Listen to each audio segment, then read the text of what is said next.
stranger? Stress. Been looking for work. What you looking for? 2 ounces of hard white. Bitch. People are always asking me, Kiki, the books that you write, is that about you? Is that about your life? I used to rob drug dealers. I used to traffic drugs. I was a savage. I used to get it, and I didn't care who I got it from. I've been looking for you for 2 weeks. Where is my money? And now I can sit here and show you guys a glimpse of my life before I turned it around. I'm gonna ask you one more time, Kiki. Think hard, all right? Where's my goddamn money at?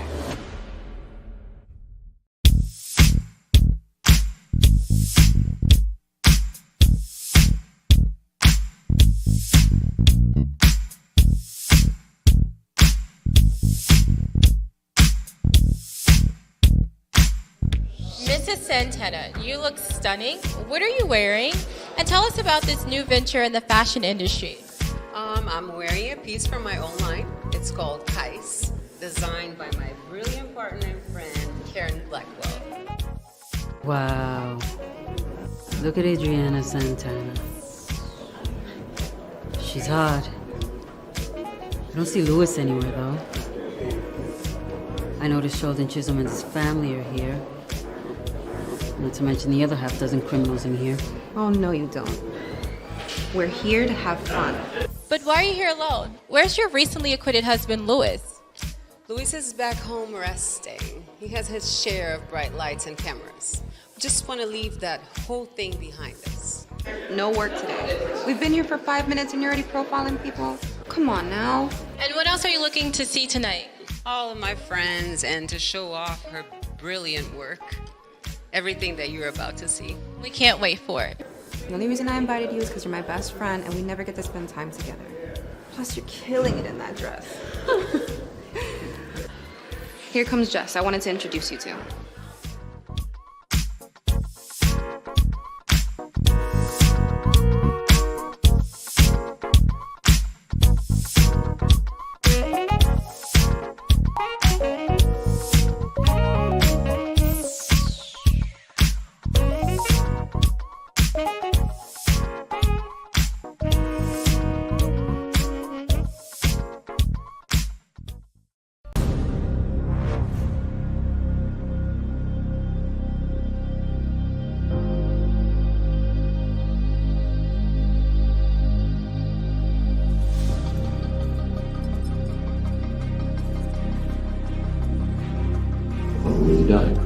Roger that.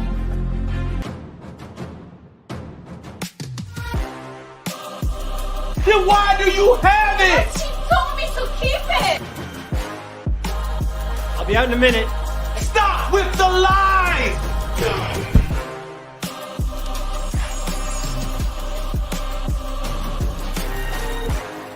He's a very flashy Haitian with a penchant for violence. There's no one to play with, Haitian.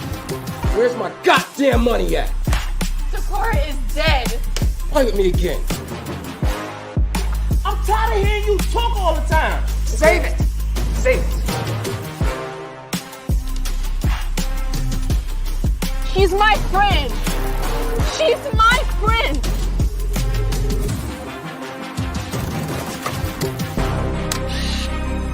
But I will not give up. I will not give in. And I will not get caught. Time to go hunting. And the winner is Wes Clark. Congratulations.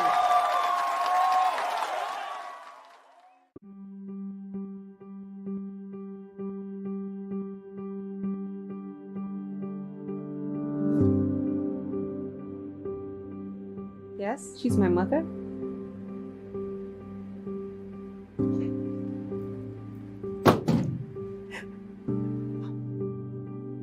Rock stars. There is nothing like those wild, rebellious party animals. Entry number 60. When I decided to pursue acting, I never thought it was this difficult after weeks of being homeless, jobless, sleeping on my friends' couches. I'm finally here! Just take care. What are you doing? Yourself. What's going on? Tribe, they're Terry. coming!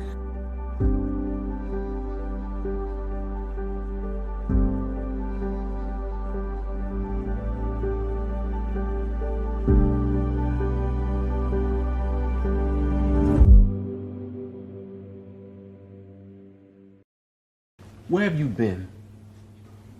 I've been calling you on your cell phone all day. At work.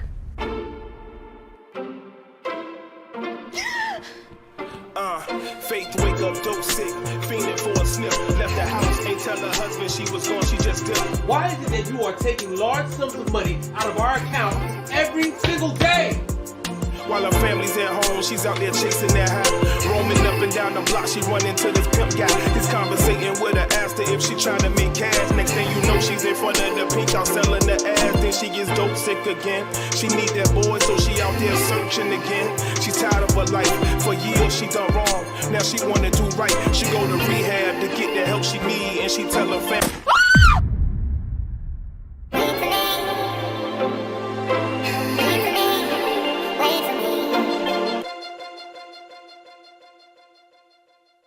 I'm Yoshi Lomax, superstar attorney at law and fugitive. So, you're the famous Yoshi Lomax. Probably more infamous. I'm on the run from the federal government for crimes that I didn't commit. Gentlemen, I'm Deputy U.S. Marshal Sharon Starr. I'll be taking things from here. Not to mention being on the hit list of at least 3 of Miami's major crime bosses. I wanted to apologize in person for leaving so abruptly last night. Welcome back. That's Vladimir Kuznetsov, a Russian crime boss. He's been a suspect in over a dozen missing person cases. I mean, I didn't get here to be this successful for doing things the American way. I need a list of the jury for my case with Hanju. Oh, really? What's that worth to you? Oh my God, you're such a... Mr. Santana is to be released upon processing. So what do you know about Sheldon Chisholm? What do you want to know about him? I really need to know if you're going to take my case. I don't have time to play, Miss Lomax. Money is not a problem. You know anything about his case? It's being handled by agents in my field office. I've learned that. So we have the extended version of the dream sequence right here. Sheldon comes to visit Yoshi in her hotel room after their meeting. Yoshi looks a little nervous at first, but then you see things get a little steamy after he throws her against the wall.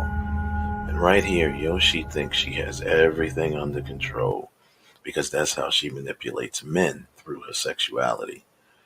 So in her mind, she has him right where she wants him. You see, that's Yoshi though. She's hot, she's sexy, she's manipulative. She uses sex to get the upper hand on men, get the win no matter what the cost. And as you can see, this is not exactly the result she was looking for. We shot this scene in Atlanta. Chuck Gomez was the director of photography. Great scene, good acting by Zasha and Wilner. For pop R&B artist Jamela. I picked Kelly.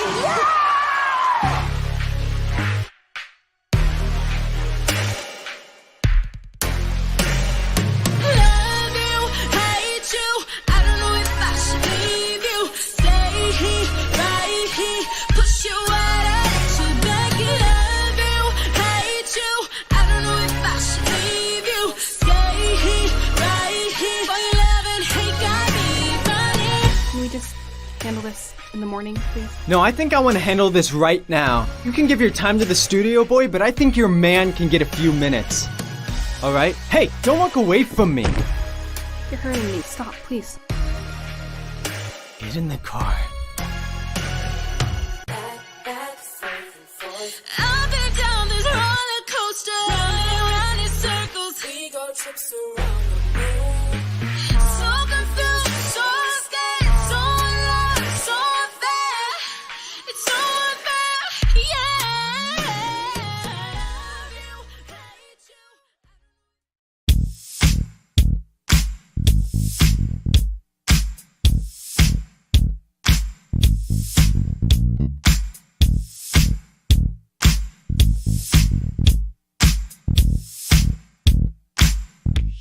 Standing next to me is one of the sponsors of tonight's fabulous event, music mogul Lance Wallace. How are you, Lance? Good evening, Michelle. I'm well, thank you.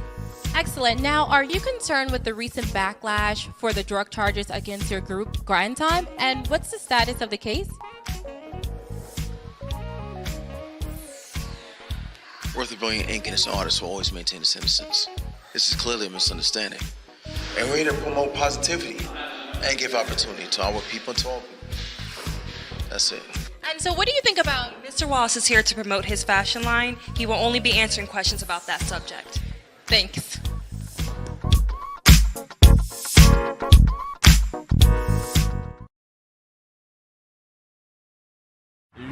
So, actually, we got everything up until the part where you started doing that, so we'll probably start there, but we're going to move in closer and get a closer shot of that. Okay.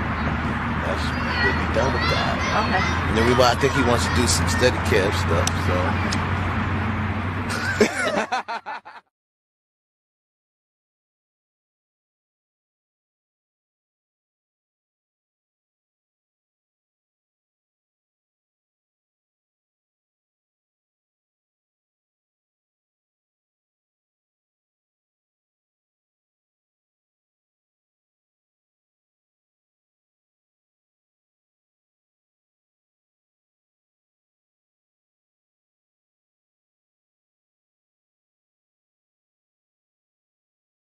Chastity, the social media influencer and rockstar killer.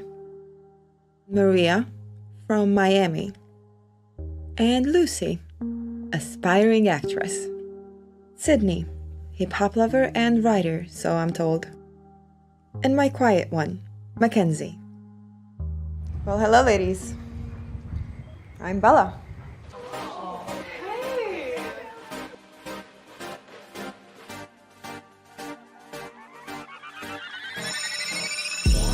I have a question for everyone. Why do you think rich men cheat? Control. I'm going home. Don't go. Attention. You bring the total package to the table. You just need the right friends. Are you my friend? No, but you can be mine. And power. I stuck my neck out for you. Thank you! And I pulled the strings to get you onto this show. Take all three away, and he becomes desperate.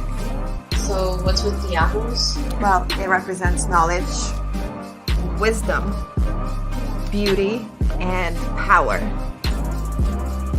Here, you will learn how to gain ownership of all. I'm gonna send you the money for the ticket, and I already have your room set up at the Palms. You do that, babe. Because once you have possession of the apple, no man alive will have power over you. You make it sound so easy. Oh, it's not easy. Brett, look, I'm sorry. Save it! Save it! I get no auditions. I'm gonna stop you right there. I get no callbacks. I really need to get upstairs. They stole all my money. I don't know who the fuck you think you are, but you're no better than the rest of us. Right now, they have a do not disturb until this afternoon. If they call you, great. How is he gonna call me if he doesn't? If not, charge it to the game. Make no mistake, ladies. In order to succeed in this game, you must be willing to play it out till the very end. This business is all types of savage. What are you doing? But if you follow my blueprints, I guarantee you will become a millionaire within the next 3 years. Possibly way earlier. So, are you ready to take that step? Another day, another dollar. Ain't about money, don't you holler. 100 miles and racing, and that money conversation be my only motivation, yeah.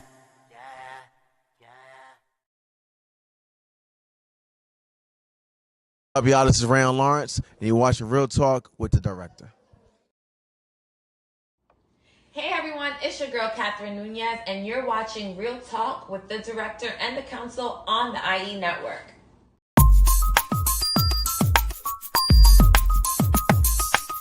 Real Talk. Hey, I'm Gina Lou, and you're listening to Real Talk with the Director on Dollhouse Radio. Hey, what's up? It's Logan Browning, and you're listening to Real Talk with the Director on Dollhouse Radio. Real Talk. Hi, this is Alana De La Garza, and you're listening to Real Talk with the Director on Dollhouse Radio. Hi, I'm Diane Franklin from Better Off Dead and Bill and Ted's Excellent Adventures. You're listening to Real Talk with the Director on Dollhouse Radio. Hi, this is Monique Capri, and you are watching Real Talk with the Director on Blog Talk Radio.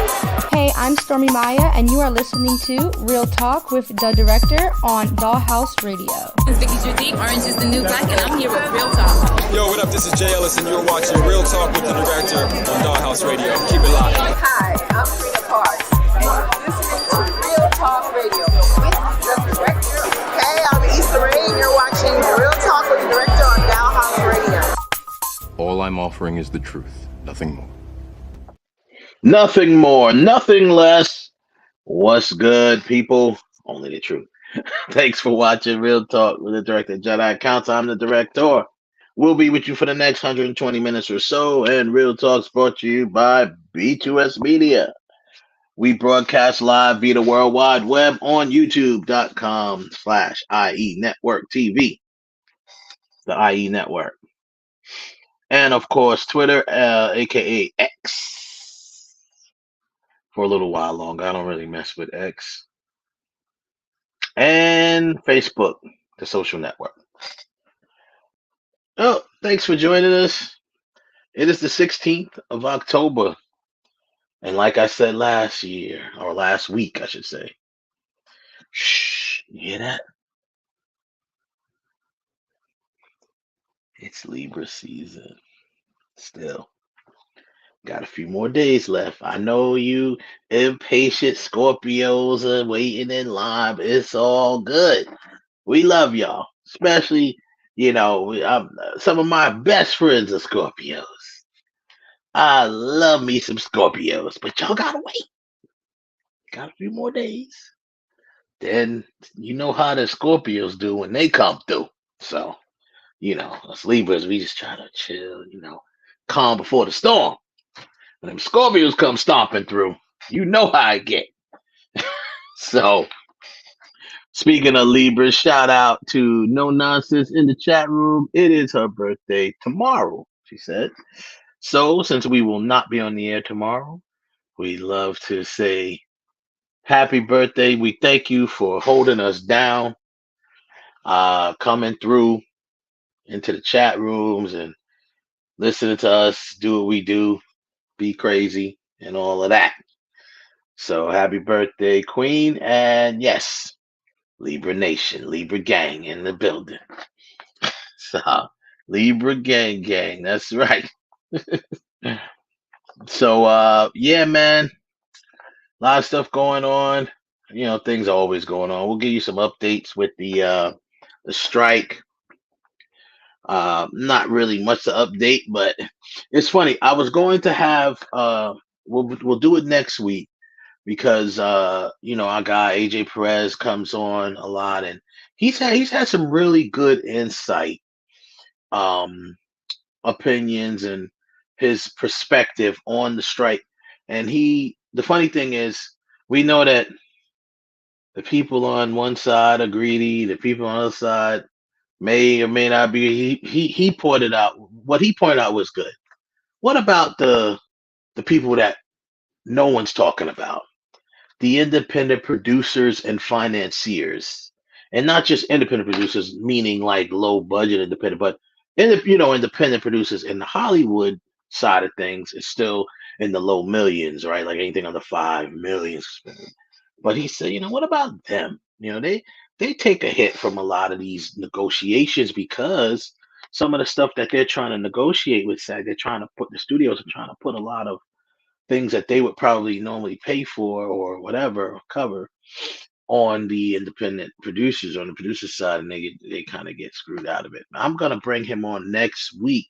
We're going to talk about it in depth so he can really give his perspective of it because, he's 30 years in the game, been on the distribution side. He's a filmmaker himself. So he has a really good and he deals with both sides. He deals with SAG and he deals with the studios.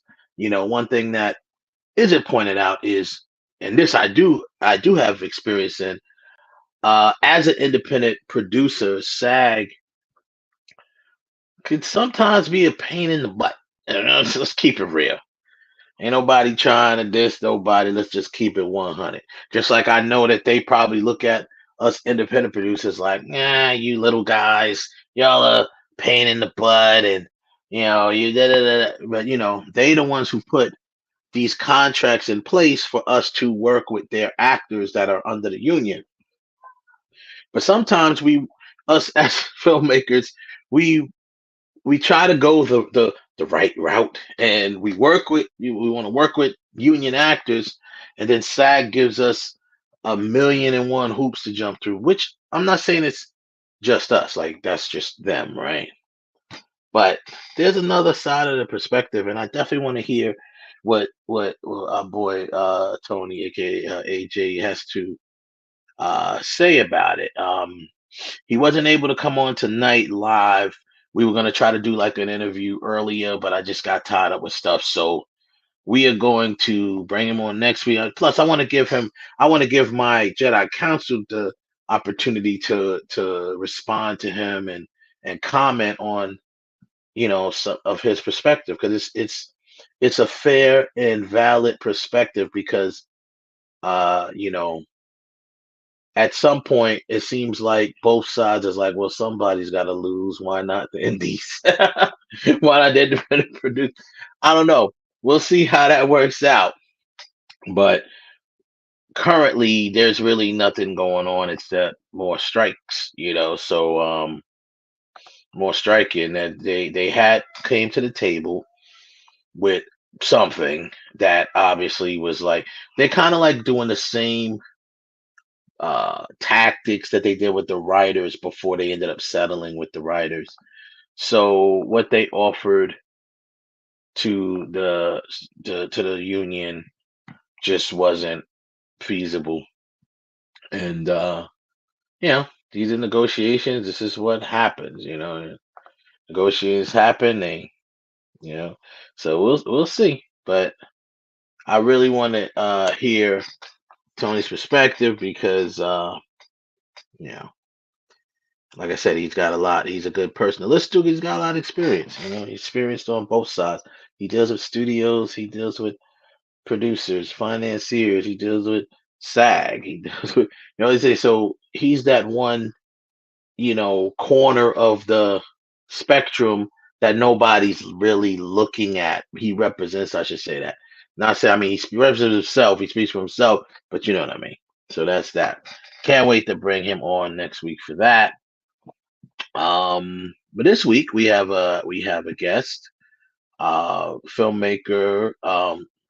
Luc Stephen is going to be joining us. He is, he's a filmmaker, a producer, a writer, director.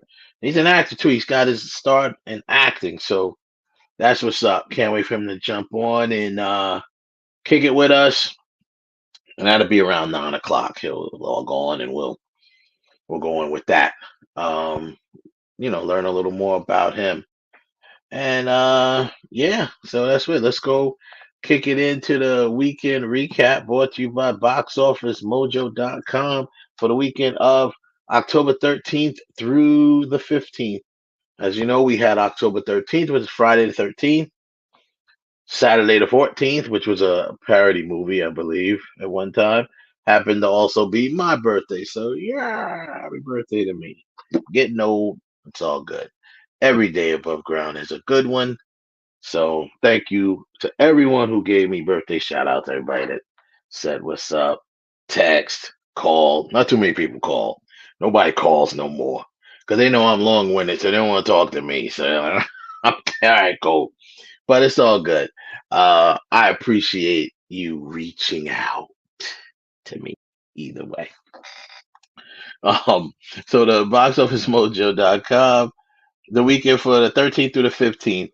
And number 5, The Creator, brought in $4.3 million. As we know, this film just kind of flew under the radar, or whatever you want to call it. It just didn't make the money that it probably should have made. It's only at a little under 80 million worldwide. Number 4, Saw 10, 5.7 million over the weekend. I guess a fraction of that money belongs to Kev because he was posting that he went to see it. So, then you have that's at 71 million worldwide. Paw Patrol, the mighty movie, 6.9 million over the weekend, which brings the total to 126 million dollars worldwide. Paw Patrol, you know they making their money. The Exorcist Believer made another 11 million over this weekend. I could see that. Friday the 13th, people want to go get spooked out. Let's see The Exorcist, and that's at 85 million worldwide thus far.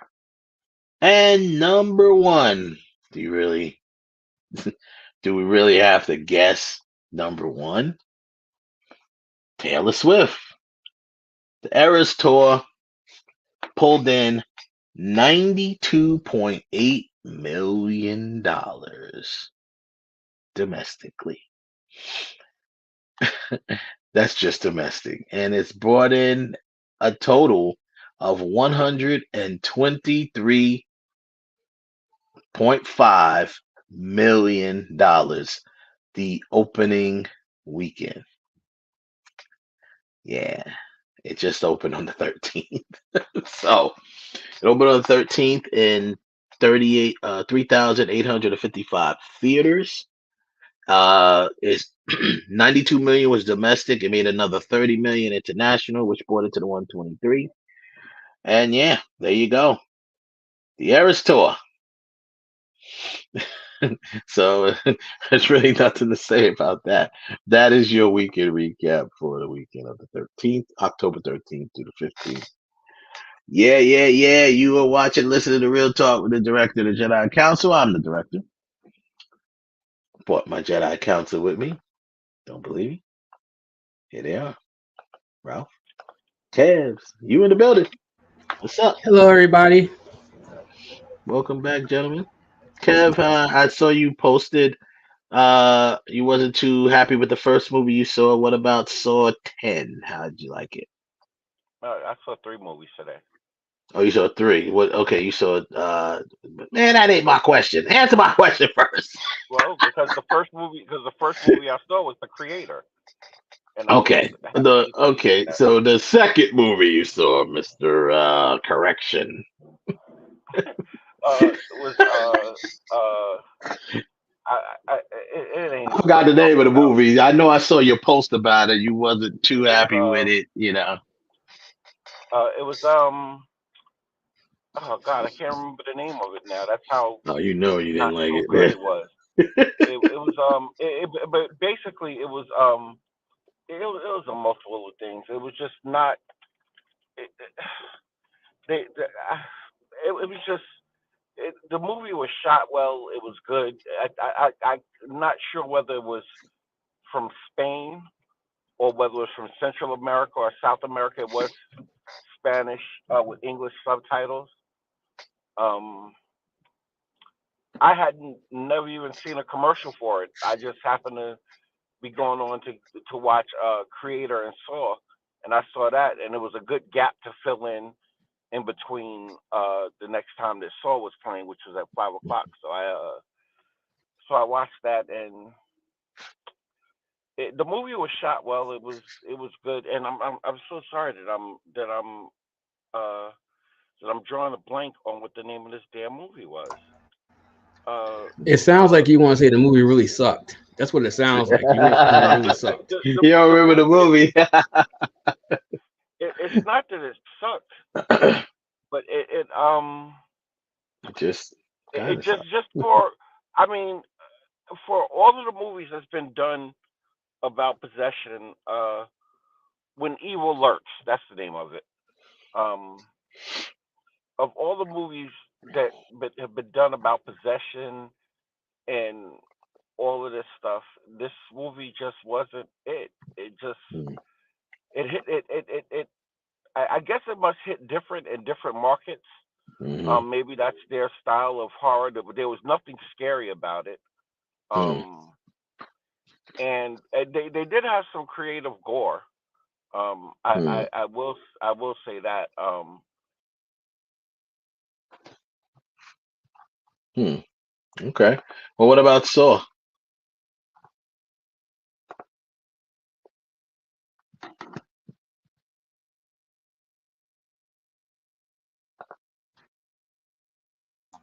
It sounds like Sorry, we Kev lost might Kev.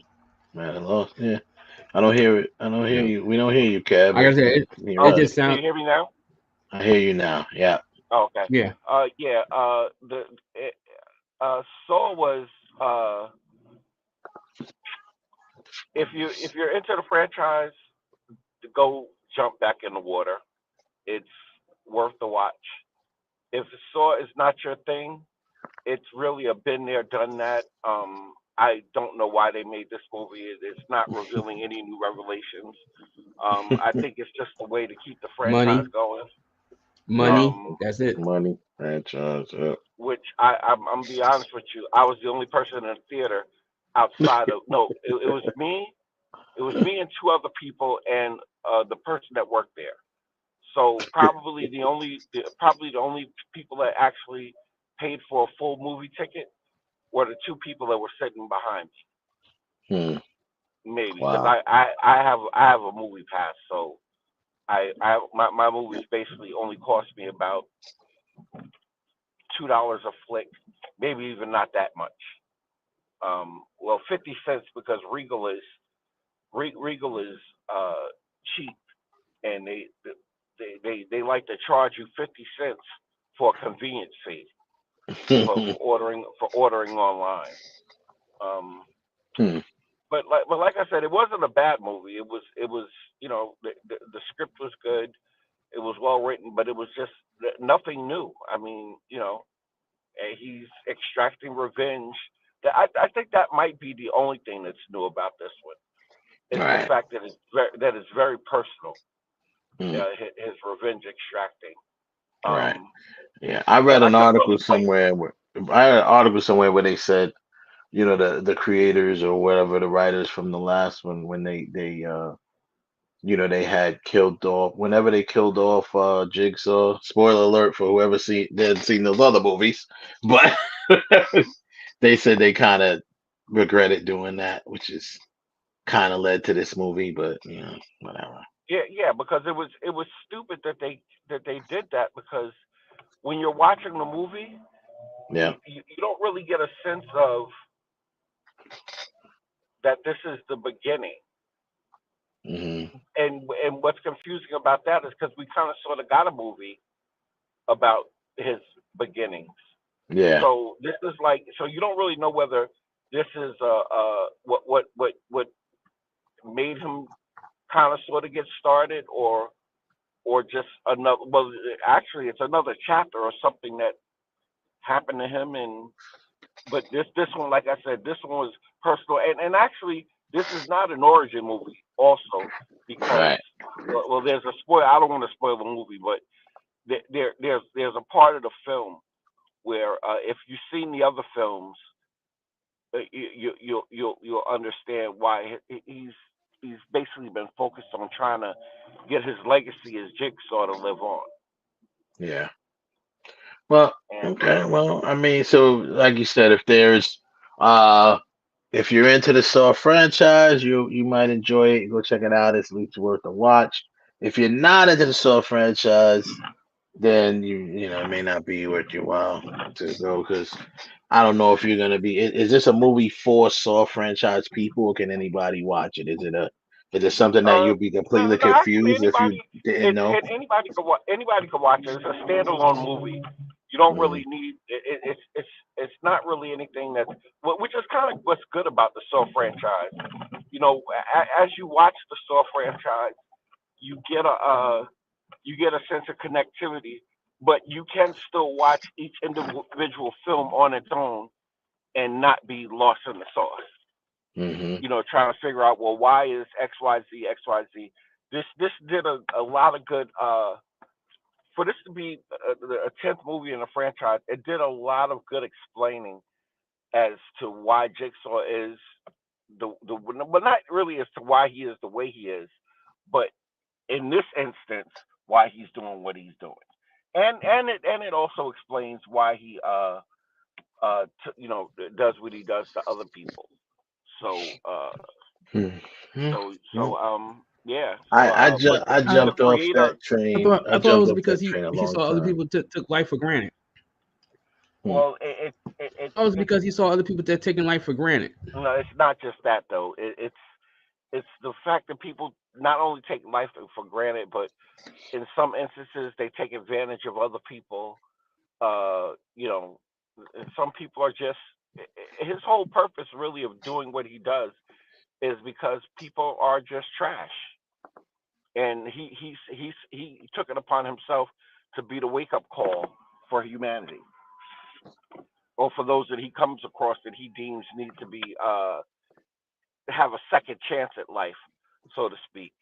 Although maybe maimed and psychologically damaged, but you get a second chance at life to get it right. So that's about it in a nutshell. The creator was everything. Told you. It was man. I mean, it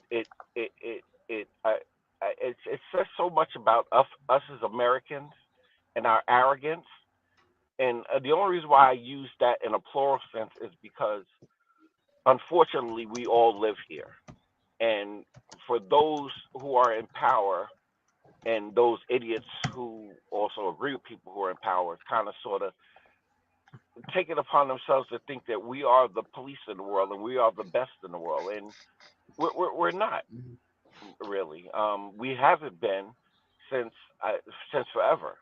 I mean, I don't even want to go into the whole list of things where we come behind the rest of the world. But in this instance, with AI, man, I'm really starting to come to the conclusion, which I never did before until seeing this movie, is that we're going to be our own downfall when it comes to, if anything ever happens with AI negatively towards humanity, it's going to be our own fault, and particularly probably America's. Of course. Because we're probably more than likely America's, but I mean some of the other technical countries as well, because some of them go on and do some of the other countries that are even more technically advanced than us, or just as technically advanced. They're using AI already, like more than we are in the country. Yeah, and have no issues with it, or embracing it, and doing whatever they need to do with it. And the one thing that I like to point out about this movie, and it's I can't because it's kind of sort of a spoiler, but it's not a spoiler. Yeah, we don't want to spoil nothing. But what I will say is, people learn. We've seen enough movies about this to know. First of all, we've been living with artificial intelligence since the late 70s. If we're keeping it a buck, probably even earlier than that. Depending on how soon the government release certain things, and especially when you're even dealing with automation and stuff. Right. So it's just the point of, this movie did a good job of trying to make AI the boogeyman, only to find out that, what happened? The reason why, what happened to us is because it's a twofold thing. But I honestly believe, and this has nothing to do with the film, so this is not spoiling anything. Going back to Terminator and all the other movies that had to deal with, AI coming online and becoming whatever, it's mostly our own fault because of our own arrogance, fear of technology, pushing boundaries without setting limits on ourselves, and also human error. Yeah, of course. Well, that's more than likely always going to be the situation when it comes to AI, because AI wouldn't exist if it wasn't for humans building it. So I mean, it's always going to be a human error situation. You build something that you lose control of, and it starts to take on a life of its own. You build something that's particularly more dangerous. I mean, it's anything, as far as that goes. But But yeah, I think that where the danger comes in at is not respecting life forms. And again, this boils back to basic humanity and just having a respect for any life form, whether it be because we think about robotics and all of that stuff as just being insentient beings, just that we just program to do whatever. But you're technically we're technically robots. We're just biological, where they're made of a different out of different materials than we are, as far as flesh and blood is concerned. But humanity got a yeah, lot. I We don't got a I don't long way to go. particularly look at it like that, but I mean, I look at it as humans are that's created AI in sense is they we know what they supposedly created for, but it's just another way creating anything. It's just another way of playing God. We create these things, these program them within our own image because we do, and then these Well, robots or whatever you call them programmed in our own image. So yeah, a computer is a brain. It works like a brain supposedly. but again, that's that is by design because that's how we were made. We were made in the image and the likeness of our creator. So we're Hmm. only going to do how we were made to do. And that's whether and the reason why I said having a respect for life forms because that also comes down to cloning. Right now, if not for humanity's fear of what can happen with cloning, right now, like for me, I'm in state. I have end stage renal failure right now, and there are, and it can be done where they can actually take and regrow your organs in another body. But here's the downside to that. Now you've just created a being, but now you're gonna take the kidneys from that being and put it into another living being. So somebody got to die. Yep. Mhm. Somebody got to die, like Biggie said. So I mean, so yeah, but that, like I said, when people go out and see the movie, that's the movie that really didn't make the money that it should. Ralph brought that up a couple weeks ago, Yeah, he did. and it's one of those films that ended up going under the radar. It shouldn't have been because it's got a good cast and stuff like that in there. But it did. It didn't make the money that it should have made. It's still not making the money it should have made. So go out and check it out And the while it's sad still part about it in is, the theaters. and the sad and the good. It's not a sad part, but it's a good part. Is that it's actually a love story. Yeah. Um, Yeah. At its Well, very core, it's a love story. A guy that is in love with someone and he's trying everything he can to get her back. Then sounds see like she's even Anakin still. Skywalker. Except he turned evil to do it. That's what Anakin did. He loved the he loved the girl so much he tried to do everything to keep her from dying. He ended up killing her himself. He even killed younglings.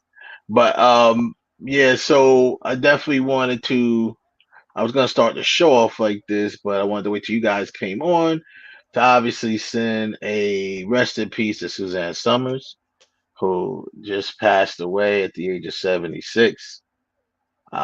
Three's Company, known for Three's Company, and then also she had Step by Step, that show, and then she also had the what she used to show up on like a workout exercise thing commercial. Forgot what The it Thigh was. Master. The Thigh Thigh Master. Master. Thigh Master. There you go. She was the ambassador for the Thigh Master. So she had a long-term battle with cancer, and yeah, so she passed away. It's a sad thing. Rest in peace to her. Condolences sent out to her family and friends and loved ones. She, like I said, Three's Company was one of my favorite shows ever. I've seen every episode of Three's Company, probably a couple times. I used to watch it every night when it came on, like in the middle of the night on one of those, TV Land or whatever it was. It used to come on, and yeah, that was one of my favorite shows, man. So now that makes two of like the core original three stars, right? That's no longer with us. Yep. Yeah. So that sucks. As you know, her run on Three's Company wasn't as long as you would think, or some people may think, because what did she do? 3 seasons, maybe of it. I don't know. I thought I saw it said she did 4, and then the fifth one was when she wanted the contract, the Right. upper Maybe pay, where she she was did just do like, 4 yeah, where she was just like, did they make a phone on the call and she phone. was somewhere Yeah. else like that? Yeah. That was their way of subtly writing her out, but they had her there because they was while they were negotiating her contract, they had her, wherever, just doing the phone call thing, and actually, um, she wasn't, obviously they didn't even do that phone call, like, she was just talking to nobody on the phone. They just cut it together later. Um, and it was usually she showed up at least one time in one of the episodes because she was like visiting her family or something like that. Yeah. And she never. So that's and that was the long, never ending money struggle between actor and studio. It's been going on for decades. So they wanted more money. Studios was like, nope. And they're like, well, this, both from what I read about that whole situation and what I researched about it before, they were both being stubborn on both sides a little bit. The husband, which was her manager, wanted a certain amount of money. Studios felt that they weren't worth it. So they recast her. That's how it used to be. It was a little easier because you had so many upcoming hungry stars, especially on television. It's easy to recast somebody on television. Shoot, living the life of a soap opera, it's even worse. you get you get out of line as a soap opera actor, then the next thing you know, it's the role of so and so is now being played by. It was just that easy. And they said in the air, the role of They said it right on the air, yeah. the role of Rick The James role will of now be so-and-so played by, now be played by. They did it with some of the nighttime soap operas. The role of Rick James now will be played by Dave Chappelle. Yeah, right. Dave Chappelle. And they used to do it the nighttime shows too, like Dynasty. I remember they they didn't do it on air, but they just recasted Fallon the next season, I think. The girl who played Fallon, they recast her with Emma Sam at that time. Emma Samms was the second Fallon on Dynasty, the original Dynasty. And yeah, they do it on the soap operas. That's when they announce it. Because soap operas every day. It's an everyday thing. So they ain't got time to put out no press release. They just be like, the role of so and so is now played by. Yeah, so that's all I was. But yeah, that was the ever, lasting power money struggle between actors and studios. Actors want more once they see that the type of attention. But see, what happened was with that, they kind of gambled on it. I don't know how the ratings went for a while with Three's Company, but they said, look, we're gonna gamble on the show, and we believe that the show will survive without her. And it was weird because she really didn't really get recast. They just wrote her out because there was no other Chrissy. They just wrote her out and brought in other characters to kind of fill the void. So I mean, hey, but she did reinvent herself with Step by Step. That was cool. That was like a '90s version of the Brady Bunch type of deal, basically. You know, it was the same type of premise of, divorce and divorce, divorce guy, divorce woman, both have kids, get married and blend the family. So it was like a 90s Brady Bunch, but it was cool. They had it on TGIF, right, on the lineup for TGIF for a while.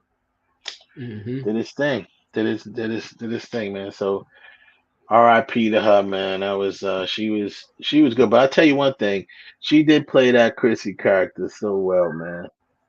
That character was it was a cool. I mean, of course she was sexy and she was beautiful. People loved looking at her, and that's how they kind of ran about it. Was she was the eye candy, but her character was cool. It was a good character. Really brought that the ditzy blonde thing in there. It's funny that every time we say this, the ones who play these ditzy characters are normally pretty intelligent in real life, which is pretty funny. Her. Goldie Hawn is like that's Yeah. Goldie Hawn. That exactly. Yeah, Goldie Hawn. You got Susanne Summers, the young lady who played Hillary in The Fresh Prince, another very intelligent woman, but she played Ditzy. And then you had also Kelly Bundy. Oh, You Christina know what I mean? Applegate. Christina Yeah. Applegate, same deal. You know what I mean? So they played that little, typical, stereotypical blonde, the dumb blonde, whatever. But And what I hate about it is that unfortunately across the board these stereotypes stick. yeah, And unfortunately in some instances it's hard for society to break that, because some people are just too stupid to realize that some stuff is just TV. They just just can't TV. see, Yeah, past that and understand, like, oh, wait a minute, that's an actual human being, and that person, may have the same life values as me, but because Hollywood said this is what you are, that's we're now stuck with, and especially us as blacks are fighting these stereotypes of not being dads, of just hmm it just sucks. But yeah. whatever. And a lot of the stereotypes are, if they're not started, they're maintained by television and film, and that's one of the reasons that kind of makes it stick. Um, by watching. But once again, fiction is fiction and life is life, but there's a lot of people to this day that can't separate the two, on everybody. It's just ridiculous. But that's a whole nother thing. But that is with her, but she played that role well. So she, you know, sorry that she lost, had that battle and finally it came to a head. So, you know, um, condolences to the family. Yeah, Three's Company was my show though. That show was very well done. Although it was a remake of a, British show. Or it's just not a remake, it was just a Americanized version of Man About the House. So that's that. So like I said, at 9 o'clock we have our guest coming on. Um we'll get to him when he gets on. In news, a lot of things been going on in news, but so many things have been going on, but at the same time, all doors seems to lead back to the Jada Pinkett. You know what, man? I gotta be honest with you. Jada is in. Actually, she's gonna be in New York City. I think it was today. Yeah. I'm tired of hearing about Jada Pinkett. She on a book I tour. really, truly am. Yeah. But you look. Wait a minute. You know what? I know. Last year we went out on Will Smith for sticking up for his wife. But now, with her saying we've been separated for the past 6-7 years, but we're not getting divorced. I'm like, then why? Why are you sticking up for her? She homegirl is doing this, and she had what she called a let's see, she cheated. She had a relationship with another dude while y'all was on break. So Oh, hey, What do hey, you real mean? man, What do you if you mean? really Why? did It have doesn't. sex It with doesn't. Margot It Robbie, doesn't. The why doesn't matter because he loves her. Clearly, because he loves her. Two, because what Chris Rock what Chris Rock did, he already walked down that street once, and now, here you go again, walking down the same lane again, and so you got what you got. I mean, it's not again. They're separate. Excuse me. They're separated, not divorced. So Well, she there's no said in their difference. minds they were divorced. She said in their minds they were divorced. You know what? They just wasn't divorced on paper. She said they were divorced See, in every sense except legally on paper. but see That's again, that again, that's her running her mouth, speaking for another human being, well, because that's he might have that's been thinking, well, that's a great segue. He lets her do that, so well, you he you does. can't. It's not a point of him letting her or not Right. letting her, because No, that's she why they does it have the because behind the scenes. That's she why they does it have the because behind the scenes she knows he ain't purposes. gonna do nothing about it. You know what I'm saying? That's what I'm saying. So she's speaking for him. exactly. Is that's an instinct because she knows that he's not gonna do nothing about it. She knows that he's not gonna, he ain't gonna say nothing about it, address it, or whatever the case would be. So that's why she feels coming to do it. That is, I hate to say it, love his movies, but he is a beta. Period. And because he's a beta, she feels she can do say whatever, But that's what she said. She said we were divorced in our minds for in every sense, and she even said that's why she actually pushed away any accountability whatsoever. She was like, I didn't even know he was gonna do that. I thought he was a skit. She said, I thought they were joking. And then there's a new perspective that they show, another angle, which is kind of like from behind all of them. So you can see Chris in the distance on the stage, and you see where they're sitting. And yeah, Jada even laughed when he said, after Will smacked him, and he's like, wow, Will Smith just smacked the shit out of me on national TV. And the crowd laughed. And she laughed, and I guess that's when she thought, she said she didn't realize until he said, keep my wife's name out your mouth. She didn't even realize until then that he was even serious when he did it. Um, so it's just a whole craziness right there. But she's doing her book, and she's on her book tour. So she's dropping every interview. She drops something, a little nugget or something else Hmm. that's in the book.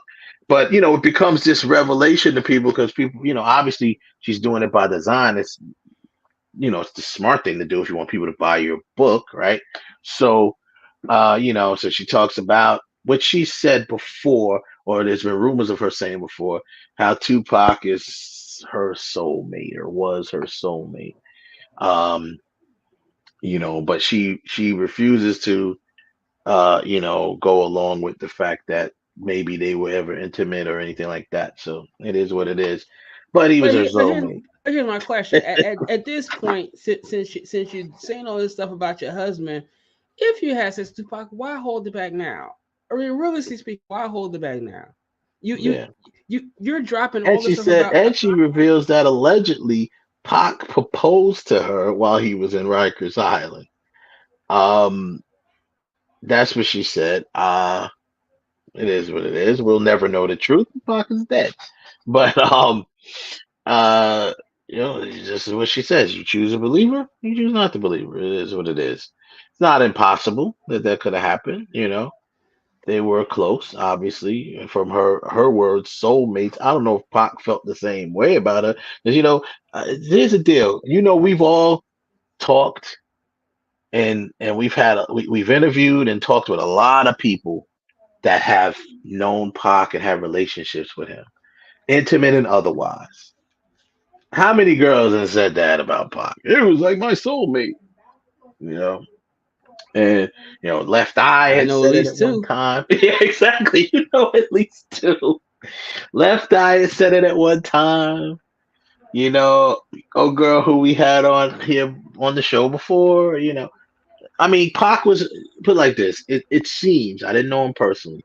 It seems like Tupac was definitely what Get type of, around. He got oh, around. he definitely got around. He wrote about it, right? He got around, but at the same time, he had a special type of relationship or different special types of relationships with women, right? Especially the ones that he messed with, like that he really fucked with. He's just like, yo, um, and all of them say, he was great. He was this, he was that, uh, um, and they just say, he was this, he was a gentleman, he was that. But despite of what he rapped about, talked about, he was a gentleman. He was just okay, cool, that's fine. So, and we all know that him and Jada's relationship was definitely close, and it was like a special one. He's on his side, he's written poems and poetry about Jada. And so yeah. So I'm not gonna say that that's impossible that he did propose to her, but I mean, maybe one of the reasons why she didn't accept, like she said, is he was in jail. He probably divorced as soon as he got out. So we don't know, but the only issue to me is I mean, do you have to constantly emasculate and diss your husband, even though doesn't matter what you think or y'all was, he's still your husband legally. Yeah. Do you have to do that to sell your book? I mean, in a way, she kind of has to. That's the bad part about it. I'm not saying that she should, but why else is anyone going to buy her book if she's going around she's saying basically, yeah, well, that's a nugget she's dropping. Me and Will haven't been a couple since 2016. Tupac was my soulmate. Tupac asked me to marry him. You know, she's ever since the Red Table Talk, she's been basically just saying, she's kind of painting this picture that for whatever reason, she was super unhappy with Will Smith, because otherwise she wouldn't have said a lot of the things and did a lot of things she did. I think that it bothers her a little bit that we as the fans, and that everyone was, we all saw Will a certain way. You know what I mean? Like Will Smith could do no wrong. And maybe in her mind, Will Smith is a bastard. I don't know. I'm just saying. So it's like, I think she had issue. I'm just my opinion. The fact that we've always seen Will Smith as a certain type of person, right? Just judged on what we know, what we've seen, what we've experienced in some cases what we researched. And it seems like, and that's why these revelations are so surprising to people, meaning they're confusing, meaning, well, why is she constantly talking about Tupac? She's been talking about Tupac for the last, I don't know how many years. 40 damn years. Shit, I'm tired of hearing about it. Yeah, I know, but I mean, yeah, and she's been married to someone else. But so that's one confusion that people always address. The other is, why are you bringing it up now? It's funny because Tupac has really kind of like been back in the news because I guess, you have Keefe D, who supposedly, now that they arrested him, he was one of the alleged people in the car when Tupac was murdered. And, he was one of the key witnesses in the case that kind of led them to believe or come to the conclusion that Orlando Anderson, who is now deceased, killed Tupac. All right. So now, since his stuff has kind of come back into play, and now, because where he messed up is because he's trying to run his mouth, trying to get appearances here and this, that, and the other, maybe trying to pick a little bag up. But his deal was with LAPD, and the people that's what he didn't have no deal in place with Vegas. And that's where he screwed up, because his dumb ass should have kept his mouth shut, because Las Vegas said they tied their hands of it. They said, we don't want to have nothing to do with it. Right. Originally they had closed the case, and didn't even want to reopen it. when LA had brought a potential murder weapon to the table, they still didn't want to reopen it all the way back then. So now I'm gonna they tell you why. decide, okay, The only reason why, he got the right dude over in Las Vegas that say, you know what, I'm about and to and put this dude in and jail. here's the thing. I'm gonna be honest with you. I think Las Vegas police knew who did it all along, but I do too. Yeah. but especially after he died, it's just like, okay, oh well. And you know what? I believe that.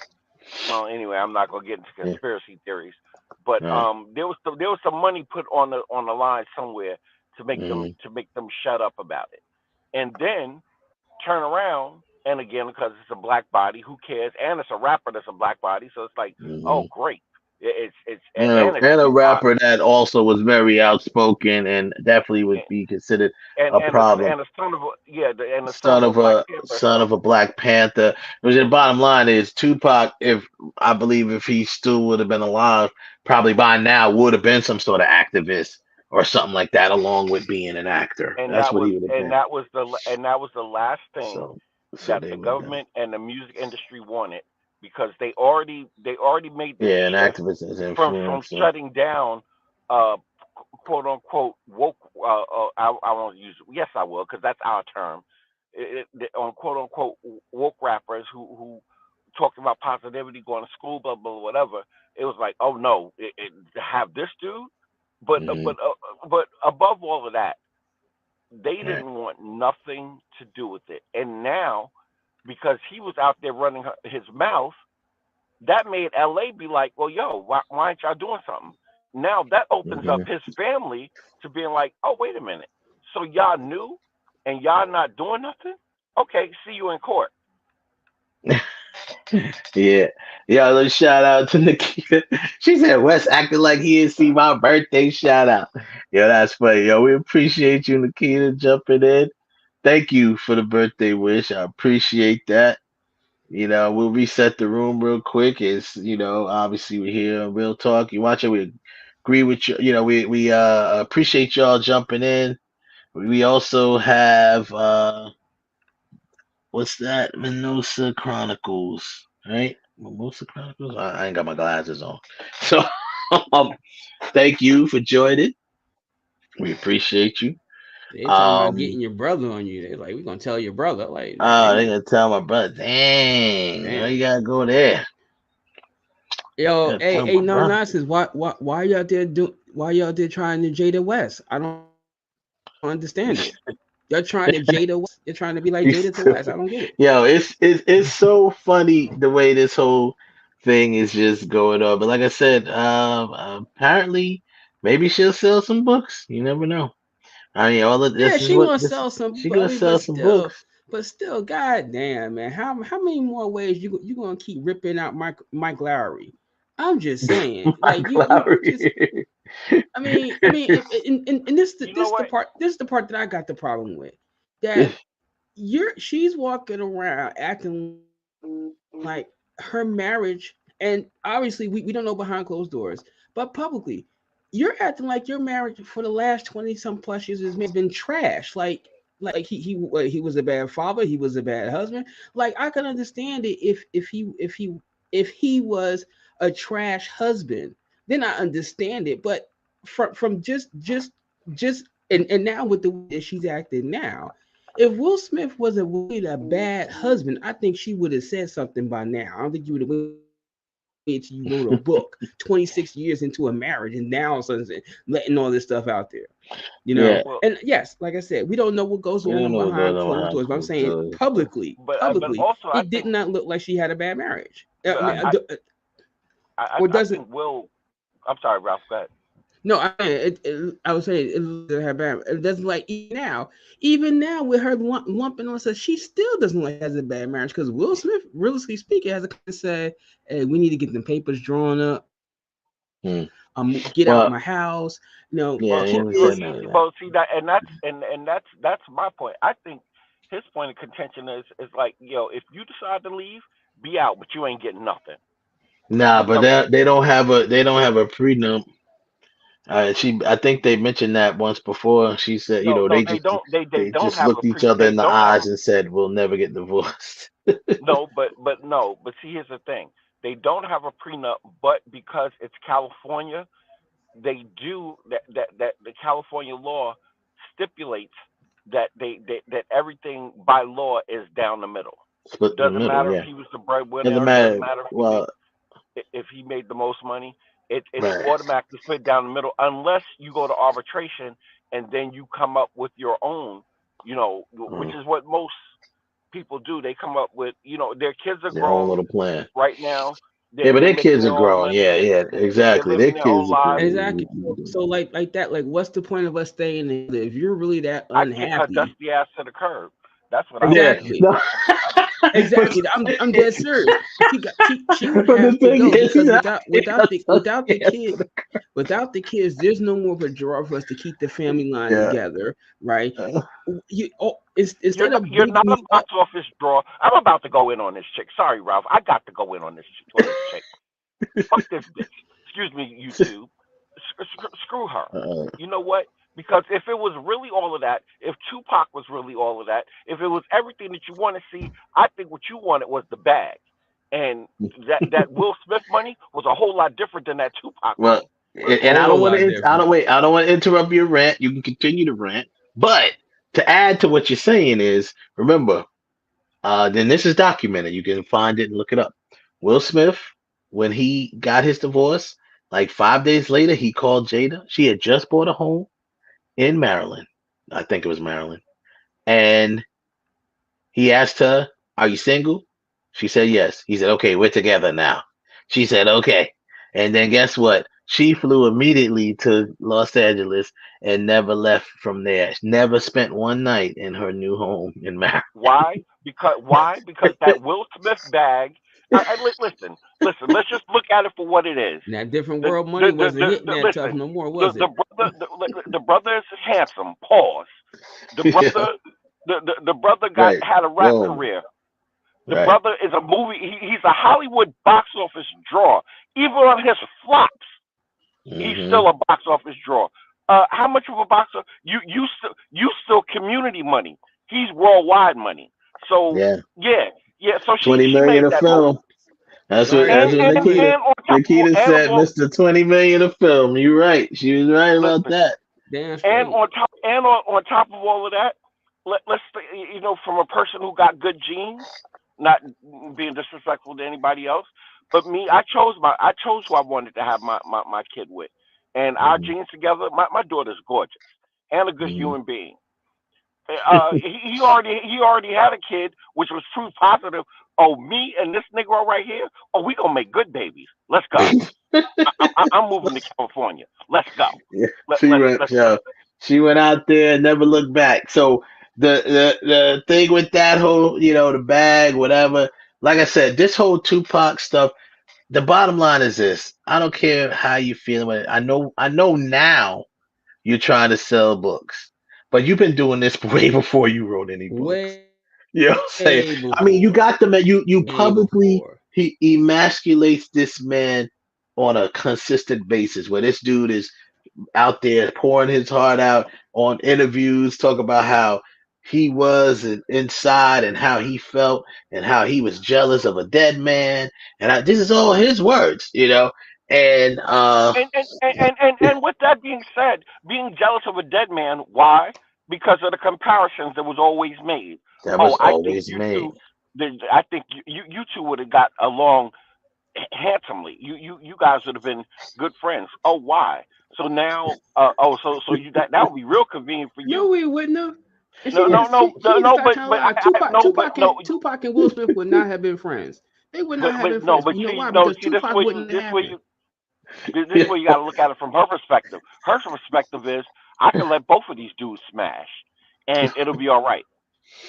I mean, the thing is with Pac, I mean, let's be honest. We don't know.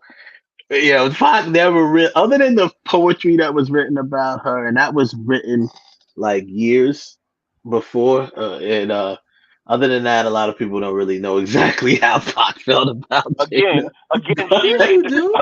Yes, you do. again. She made the Yes, choice. you do. Jada Pinkett is in the one of Tupac's videos. She's executive producer of that Tupac Mhm, movie. You know, mhm. hell, when the Fiend was going around, who was the person doing the modern? Jada Pinkett. No, I mean, And come on, we all. Ralph, guess what else we forgetting to factor in? Mom Dukes, meaning her mom, Oh was yeah. probably like, and probably this whole situation was probably like the Stacey Ladisol Johnny Gill situation. And Yeah. Oh Stacey Lord. Ladisol and Johnny Gill could have been together if Oh, not you for her just went family down. being like, You no, just you took are not, you just took you it are there. not. That's a whole Hey, we gonna have to explain that Bobby Brown and whole Janet, Bobby scenario Brown and once Janet when we're Jackson. done with we're done with our interview. We come back on the other side. We gotta have to explain that scenario because people don't you gotta remember the generation that be watching this show. They don't know nothing about Stacey Lattice or Johnny Gill. We gotta Well, have to break what that you need to down. Like I know is said, what you need to know Bobby is Brown and Janet family was Jackson. team. Her family was Bobby team Brown, light Janet skin, Jackson, yeah. and Johnny was very brown, handsome black man. Pause. Yeah. And Right. her family was like, no, you ain't doing that. But I Give, guarantee you, give it it a was the nice, give same it a thing. nice light skin like with Janet. Give it a nice light skin brother like Yeah. James the Barge. Exactly, Yeah. exactly. But let's put And a what pin on happened? that. And Let's what put a pin happened? on that. We'll come back on the other side. The chat room is lit right now. They over there going, they cracking up. They going in on the Jada thing. Nikita said, "Yo, Kev, don't do too much on this Jada. You gonna get me calling up." Like she, she said, Let's she said she go. about to. When the as soon as She, the guests get she, off, put her on pause. Let's go. Let's go. Let's Let's put talk them. about it. Let's no, she ready to jump on and go in on Jada too. It's too much, man. It's okay. too Yeah, much. let's go. Let's go. I think we Let's all go. are. I think It's we too are much, man. I'm because just like, listen, I'm just tired. Yeah, now, we'll revisit it. So now, like I said to you at the wait. top of the Hold on a show, second. Hold on a second. no, wait up, no, Ralph, I gotta move on. Like I said to you at the top of the show, um, we have a guest. Obviously, he's a filmmaker, director, producer, all of that stuff, man. He's got multiple films streaming on Tubi right now. You can check out. The latest one that he has, Self Destruction, is out there. It's on Tubi as well. You can check it out. I was watching a little bit of it. It's a comedy. I didn't think it was a comedy because of the name. I didn't think it's gonna be a comedy, but it's actually pretty funny. So everybody, please welcome Luc Stephen to the building. Luke, what's going on? What's going on? What's going on? Thank you How's it for going, having me, brother? Hello, guys. how you doing? leave, How you What's feel about going the on? Jada Pinkett situation? I want to know. Right out the gate. How do you feel about it? leave Will alone, man. He's killing Will. She killing Will, right? Yes. Well, man, I feel bad, The black man. men have to unite behind Will, man. Yeah, yeah. You know what? It's too much in this industry, as you know. You're deep into this industry, and it's too much stuff where the black man gets emasculated on camera and off camera, and that right there is important. As a filmmaker myself, it's important for me to not show that. You know what I mean? Because it's done too much, and yeah, it is what it is. But let's talk I just about want to you. say one thing though. Mm. I don't agree with it. He is not emasculated at all. I don't Oh, think he's yes, been he is. Oh emasculated. yeah, Yes, he he is. is. But we'll talk He about is. that after the interview because he definitely is, and I'll tell you why. But anyway, how you been? I'm doing well, my brother. I'm doing well. Thanks for having me. Yo, man, thanks for coming on, man. Short notice. Appreciate that. But I see you getting your buzz out there. We loving it, man. I wanna contribute Appreciate to that. that and always support. You know what I mean? Thank you. Thank you so much. Yes, sir. So, all right, man. So I want to go back a little bit. Okay. And I was reading your bio. It says you were born in Haiti and Yes. raised in Boston, but I know you from being in New York. So wait a minute, you raised in Boston and you moved to New York? Yeah, I was raised in Boston. Came to New York high school. Okay, all right. In Queens? Yeah, South Jamaica. South Jamaica. Yeah, I was seeing that. All of that in Self Destruction. Yeah. You shot out. That looked like that was Oh my Everything God, was why am I? Jamaica. Everything was Yeah, Jamaica. everything was in Jamaica. Yes, I recognize a lot of spots there, so I was like, oh man.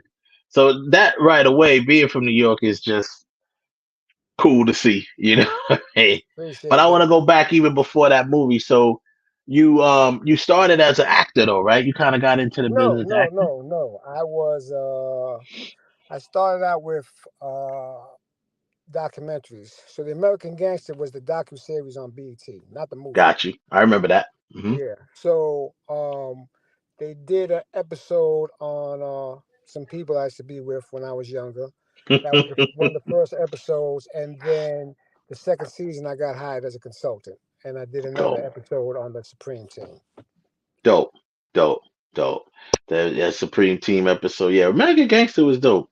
Um, so that's how that was kind of like your intro to that That side of the that was business. that was my intro to that side of the business, and then fast forward, that was like 2007.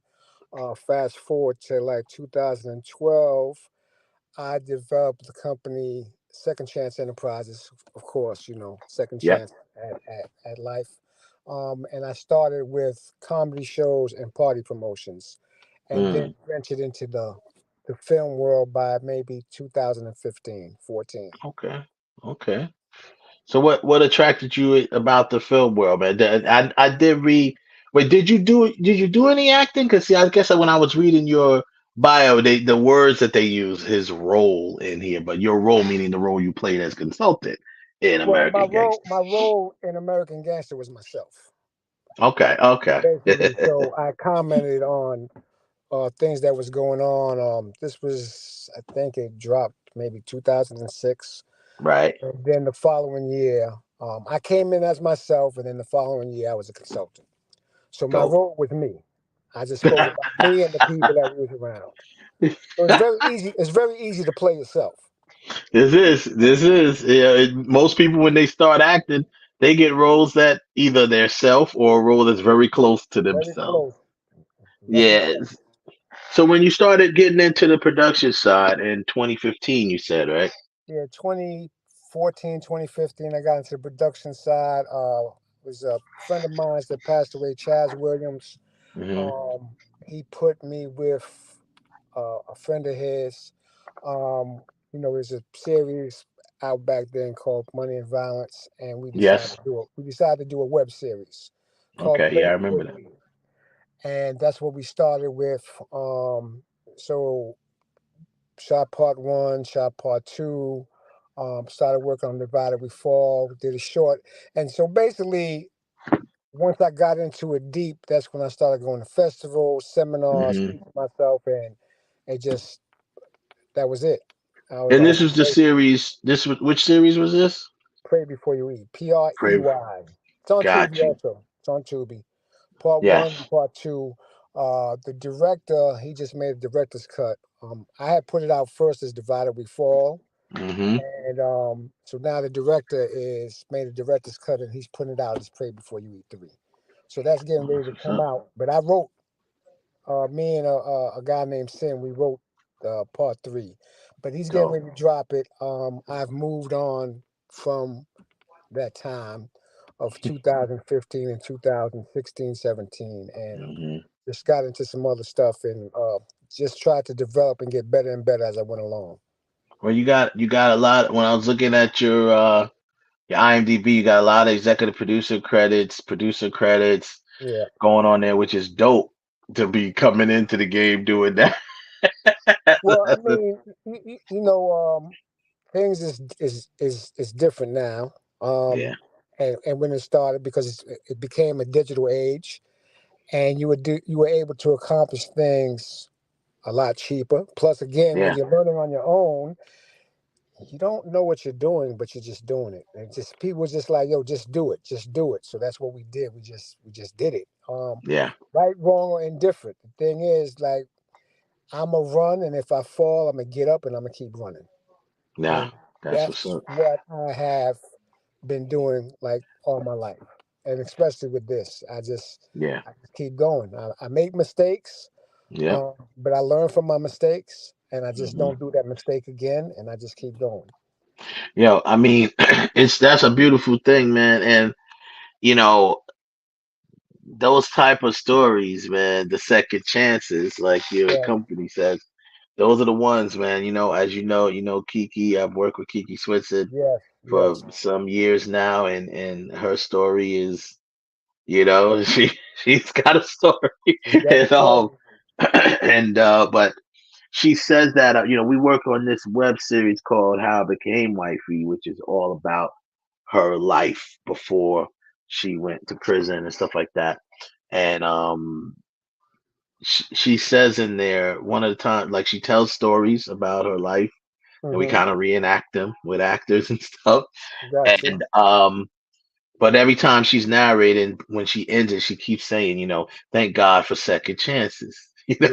Like she always says Thank that. God for second chances. Thank God for second chances. So that's what's up, man. And hey, and you're making the best of it. You're doing your thing. Now I recognized when I was on Tubi looking at some stuff, I saw the series Frenemies Yes. that you That's me and produced, and you me and directed me. some too. I directed some of the episodes. It was That's a me series. and Adrian True Toscano. Mm-hmm. Usually he's we've been working together since 2020.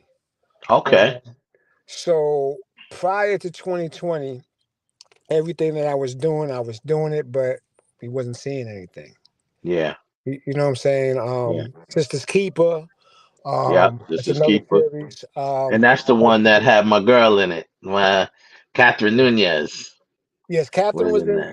Yeah, Catherine is yeah, also going to be in this joint that drops. Either it drops tonight or by Friday. It drops this yeah. week. Better than my last. Okay. Yeah, Um. Catherine, as you know, Catherine's in one of my main series, Groupie, Yes. the Yes. Groupie, the Blueprint of a Self-Made Millionaire. We're actually gearing up to shoot her episode, finally, and her episode, because each one of them have their own backstory episodes. So her episode is gonna be real, real dope, man. We got some nice stuff lined up for that, and I love her, man. She's good, good Yeah. people. She's good people. Good Yeah, people. Very good people. professional. Comes on time and she's Yeah. prepared. She is very professional. When we shot the pilot episode for Groovy, we shot in Central Florida. I flew her in from Jersey, and yeah, she was ready. Yeah. She was on point. Yeah. She's That's all ready you to can go. ask for when you're a Yeah. filmmaker, man. Be reliable, be on time. That's all I Yeah. care about. Be ready, be prepared. So that's what's up. So now you said prior to that, what did you mean by, just elaborate on, you was doing stuff, but you wasn't really seeing it. Like Well, it we was wasn't coming making out, or movies, but it was going on YouTube. yeah, So we really, even though it's getting a lot of views, I think Pray Before You Eat got like 500,000 or 600,000 views right, on right. YouTube, but Hmm. didn't know about monetizing, didn't know Yeah, about lighting. yeah. It's It was trial me, and it's error. the sound person, it's the director who's shooting, and it's Mm. editing. So you just learn as you go along. Yeah, you know, Nothing in comparison to the systems that I try to work now. yeah. That's what's up. That's what you do. As long as you learn it, man, you learn, you put it out there. But that's how YouTube is that learn. It could become that learning platform where and now, even now, you can actually learn from YouTube. Just go. I call it YouTube University. Just Yes, go out there. exactly. You want to learn how to light something. I just watched a video, just for no reason. A video that showed you how to do the exact lighting from a James Bond film. I forgot which film it was, but there's a specific scene in the James Bond film. I can't think of which movie it was, but it was a Daniel Craig one where he walks from all the way in the back of the hallway and walks up to the camera, and then kind of like you had the light on him and stuff like that. It was really cool scene, cool shot. Someone just decided, why not? I'm gonna show you how to recreate that shot, that lighting, so you can Oh yeah, use it. that's Skyfall. That's when he goes in Skyfall. the beginning. That's what the Open Skyfall. Skyfall. Beginning of Skyfall. So someone showed showed you how to recreate that scene and actually do it very easily. So Oh, okay. yeah. Oh, there you go. I lost the light for a second. Oh yeah, yeah. So that's what so you can even learn on YouTube now. So Yeah. that's what's up. So I mean, now on the directed tip, Yeah. 'cause you did a lot of producing and then you started doing some directing. Yes.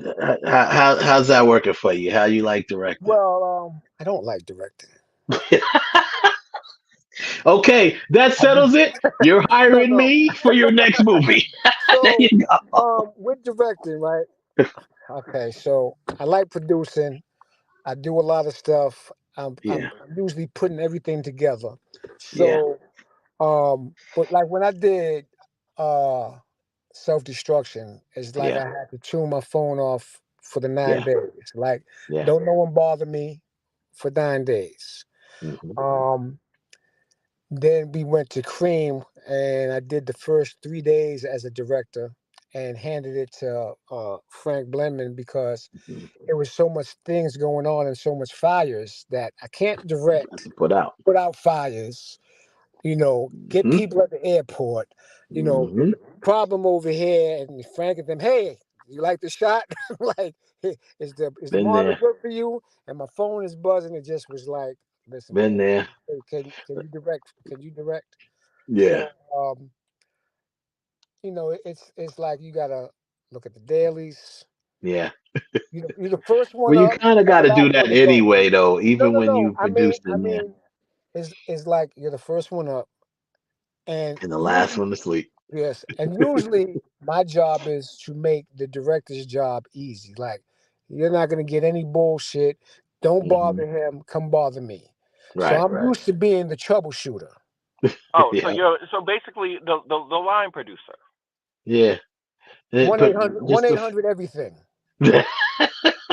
There you go. Brother, Yeah, brother, I sympathize with you yeah. 100%. Yeah, West knows Kev exactly was why. my yeah, yep. Kev was my line producer for a lot of my films. When we did Playing Dirty for Kiki Switzer, Hmm. Kev was one of my line producer for that. Um, it's really in the last couple of films where I kind of played both roles. He'll tell you I was burning his ear down, wishing he was here with me because I was like, yo, I just like you said, I don't really like directing. I don't like producing. Uh, I do it. I I don't love like doing it. producing, bro. It's just too much, man. I mean, I I can love. do it, but you found out the hard way. You can't wear both hats, man. It's Oh, no, just no, too no, hard. no. It's too I, hard. I think that I am like a born organizer. Yeah. So it just fits right in. Like, if you go to my past and you Mm-hmm. know, I've always been an organizer. So Mm. I'm always putting things together. Mm. So producing is natural for me. Like, my phone is gonna ring. I have the people. I'm gonna speak to the actors. I got the relationships. I'm gonna try to get the budgets. I'm gonna find the locations, and that's just natural. For someone else, it might be like, "Oh Yeah. my God, that's too much. Just let me do what I'm Yeah. doing," This because guy. you got to deal with all the Yeah. personalities. Like, you know what Yeah. I'm saying? You gotta Gotta deal with all the you personalities. gotta test you gotta test the milk. You gotta give Yep. this one a bottle. That one you gotta change the diaper. That one you Yep. gotta let play in the playpen. There's all types of stuff going on in a movie And set. sometimes you just have to tell a mother sucker, look, I said go over there and sit down. Sometimes. Yeah, Yeah. sometimes you gotta say that.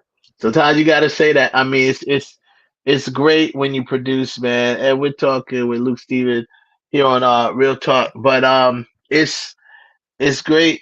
I like the act of producing. I like the art of it, Hmm. but I have to that's the only thing that I can do if I'm gonna do it. Like the next project production that I work on, if I'm gonna produce it, that's all I'm doing. I'm not directing it as well. We have, but I truly enjoy writing and directing. That's like my love is directing. You Hmm. know, so I get where you come from. The producing is tough, man, but it has to be done. And and that's I only do it because there's no one else to do it at the moment, so it's got to be done. But this independent filmmaker, right? We all wear a million hats. Now, That's right. what made you and please don't take this the wrong way, but what made you be like, you know what, ego aside, this is what I need to be doing, and this is why we hire directors to do this. What was your aha moment that made you that you were at that crossroads where you were like, either I got to do one or the other because I can't do both. Well, Cream, because Self-Destruction was a smaller production. Yeah. So Cream, we're in North Carolina, which is strange land. So what happened is I was producing. So we had a director, and we got awarded the budget with the director. Then the director, she decided that, hey, I can't do this. So now it's like, okay, man, you think you could do this? Like, like I'm ready to just take my losses. No. We're gonna do this. It's a dope story. It drops in December. I can't wait for you guys to see it. Nice. So I'm like, okay, I direct. I get these guys. My DPs will help me. So usually work with 2 DPs: Adrian True Toscano, Frank Brandon. So when we're down there, my cousin usually does the driving. He's the type of person that drive from New York to Florida back, no sleep, whatever. So I was gonna have him go back and forth because we're in Burlington and we're in Raleigh. Then you have the airport. He went through something with his wife. He couldn't drive.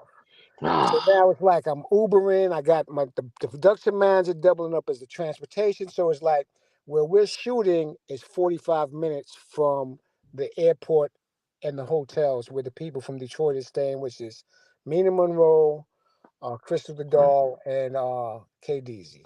Those are actors that came out of Detroit. Yeah.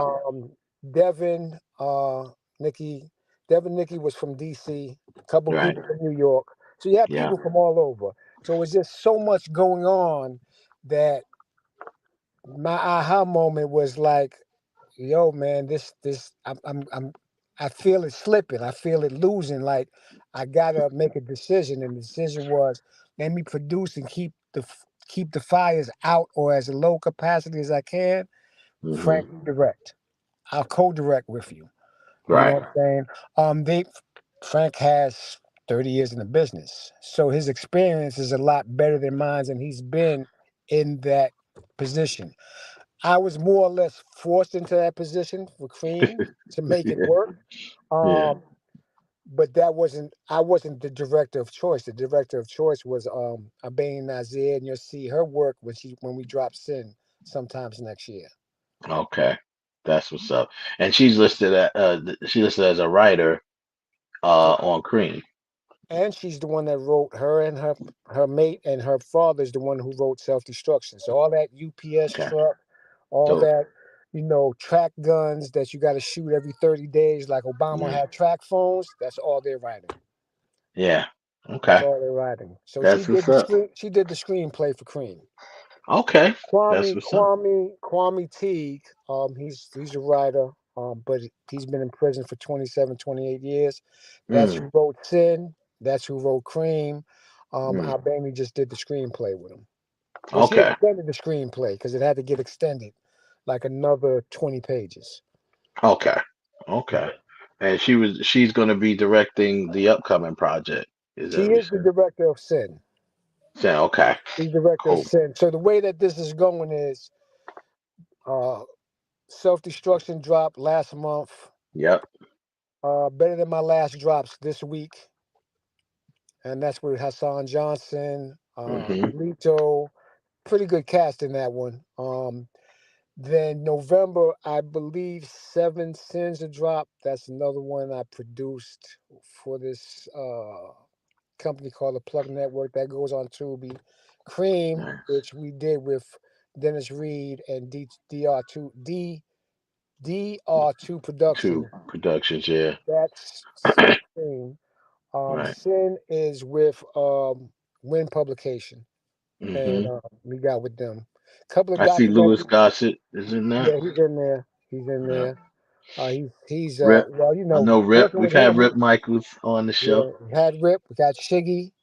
We got Johnny Blaze. We Yeah. had Cayenne. John. We have Dana um, Dane. Okay. Dana Dane is the producer on there. We got Angel Love, and the Yep. surprise of all is the person that's playing Sin, because when she came in, she didn't have that role.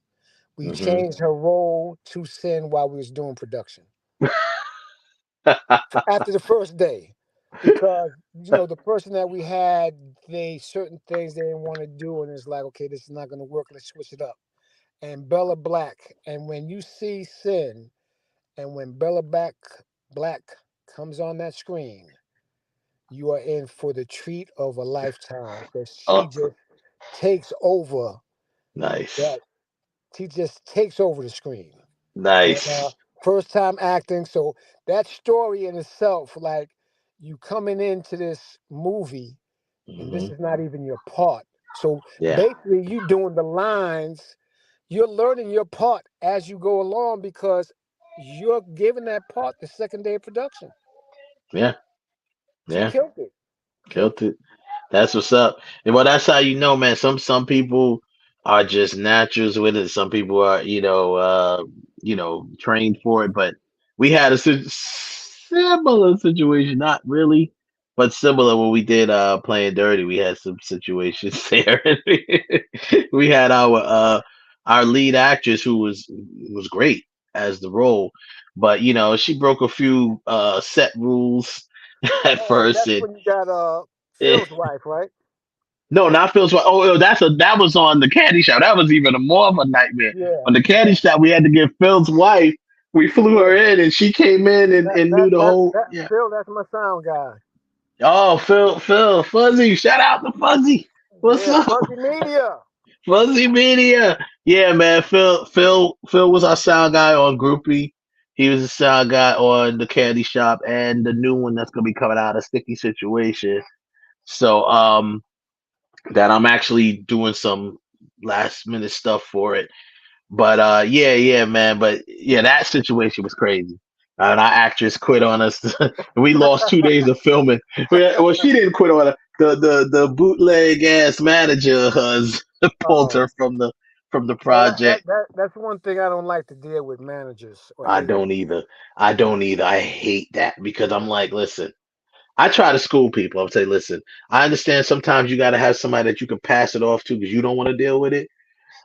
I said, but the managers work for you. You don't work for the managers. The Yeah, manager is a glorified the assistant, manager's always honestly. gonna pad. He's always gonna pad the He's always gonna pad the Yeah, numbers up. he's pad the numbers up. And then he pulled it on, and then she flew in the next night. I sent the script to her one night. She flew in the next night and was ready to shoot. She she read the script pretty much on the plane, Yeah. like that night and on the plane. And we just, we had to do it a little differently and do scene by scene because everything was kind of set up. Oh, you do scene by scene anyway, but we had to change our shooting schedule around a little bit, cram it in. So We was set for 10 days. We had to cram it into 8. let me ask you a question. Yeah, Since I mean, even though I'm supposed to be the one getting interviewed, but it's all good. have you guys ever had a perfect production where nothing went No, wrong? it doesn't That doesn't exist. It doesn't exist, right? It doesn't That exist. that, that I'll tell you what we did have. One, two of the projects that I work with West on, we actually came in on time and on budget. Yeah, That to me is that's the about most as close to a perfect. That's perfect about as set close you're to a gonna get. perfect production. Yeah. You're not going to get, because the other turmoils where you're going to get scheduling conflicts. You're going to get, because humans are humans, Mm-hmm. and this is why contracts are so important. Yeah. Um, Yeah. when you lock people into contracts, that's the number one key to avoiding a lot of conflict and a lot of just foolishness. Because Yeah. once you got them locked in, they're locked in, and if they want to get paid, they're going to do what they're supposed to do. If not, Yeah. okay, then we can move on and we'll figure it out. But Hmm. a perfect shoot is coming in on Doesn't budget to me exist. Yeah, that's about as close as you're gonna get. Coming in on or under budget and on and on time time. which kind of Under the budget? What's same. that? Well, there's no so far there's no such thing, but No. I could tell you what that is. that is knowing realistically what your production is, what it's going to cost, and it's basically doing your legwork before Yeah. you Pre-production, start yeah. shooting. You know, a lot of Pre-production. people, the first time filmmakers, the one mistake that I've noticed that people make is, okay, we just gonna do it guerrilla style. Yeah. No, because insurances, you know, and not even insurance. Let's just that's a whole nother ball game. Just thing. just having people to be where they're supposed to be and to do what they're supposed to do is enough of a challenge in itself, and having good enough talent to be able to follow direction. If you can Yeah. get people to just follow direction, my grandkids. I try to I drill this into them like it's no tomorrow. Follow directions. If you can Follow learn, directions. if you can get a crew of people that can follow directions and also that respects you and respects the project, that's another way where you can come in. That's an almost perfect project. But yeah, as far as perfect, that's about as close as you're gonna get to it. But I mean, you know, every production is gonna have challenges. That's just inevitable. There'll be challenges. Some of them are big, some of them are bigger, some of them are no, some of them are small. But yeah, just if the key is what I always think is if you could really tighten up your pre-production, Yep. Yeah. you know, your pre-production, you know, it's an old saying and it's kind of corny, but it's true. Proper planning prevents piss poor performance. Performance. You know Yeah, what I'm it's 100% true. And Proper planning limiting prevents piss poor performance. You know? and limiting and having people on set who need to be on set. Yes. Right. Because unfortunately for us as not just as independent filmmakers, but also as black filmmakers, we tend to want to give everybody a job and tend to want to just have people on set, even just to give Hanging them around. experience and just even as extra hands to help. And sometimes they be in the way because everybody got an opinion. Everybody got I don't listen. This is the vision. You know it, bro. You know that's how he know it. He's like, Everybody to me cooks in the kitchen. Everybody say maybe you should do this, and because they're close to you, they think they got your ear. So they'd be like, well, why don't you maybe do this, Luke? What I have learned from previous eras, because everything is a learning experience, is exactly. We try to me and my team is like we try to find a place where we can hold people. Yeah. So we're not calling them until it's time, because another thing is when you have these actors sitting around and they're watching you while you're trying to set up, and of course sometimes it takes long. The longer you set up, the better it's going to look. They don't understand that. They want to hurry up and go. What's taking so long? Now they want to make suggestions to speed it up, and why don't you do that? So it's like I want to have somewhere where I can sit them. We'll call you when we're ready. Right, we'll call you ready. Sit over here. And this is why they have actors trailers. So listen, you the take same your deal, ass over there and go sit down somewhere. When we need you, we'll bring you out. But you know what? That you don't but have that the goes money back. for that all the time. But no, but that's when it goes back to what I said before. Is when you have to take the authority to be like, listen, mother sucker, sit your tail down somewhere, and when we're ready for you, you'll come on set. This is what your, if you want to know what your motivation is to do what I tell you to do, or do what the director is telling you to do. That's your motivation. And having a holding space is great. And if you can't get a trailer, not everyone can afford trailers. So just as long as you have somewhere to put them where they're not on set. You gotta have somewhere to put them, because what happens, especially when we're debating amongst ourselves, it makes them look like they don't know what they're doing. No, you never want to argue in front of the talent. Never. And you don't want the talent to ever see you being indecisive, or because you have that happens sometimes. The DP could be talking with the director saying, "Hey, this would look better this way," or the director might say, "I want it this way." Whatever the case may be, We've had that all the time. We worked with a lighting guy, one of our lighting guys. He was very, and I we had a talk with him about this. He was very verbally abusive to his grip, you know, and that wasn't cool. You know what I'm saying? Because some of the actors that witnessed it was like, whoa, and they were like afraid to even get in front of the camera in front of this guy. He was the lighting director / he was like the second DP and the lighting director, and he was kind of verbally abusive to his grip that he works with all the time. And some of the actors kind of was not feeling that, you know what I mean? And that's where we so, okay, number one, don't even discuss production in front of the talent if you can. Yep. Don't discuss it. So when they come on set, it's a hot set, it's ready to shoot, and you just go ahead and shoot with them. And then if something does happen, quick funny story. I had an actor who tried to do that when we shooting Playing Dirty. One of the actors, he was like, yeah, we can cut this line, we can cut this line. He's trying to cut other actors' lines and cutting his lines. We got to speed up the production. And then I'm just sitting there looking at him for a minute, and he's just talking to the other actor. He's like, we can cut this out. We don't need this. We don't need that. I think I'll cut that.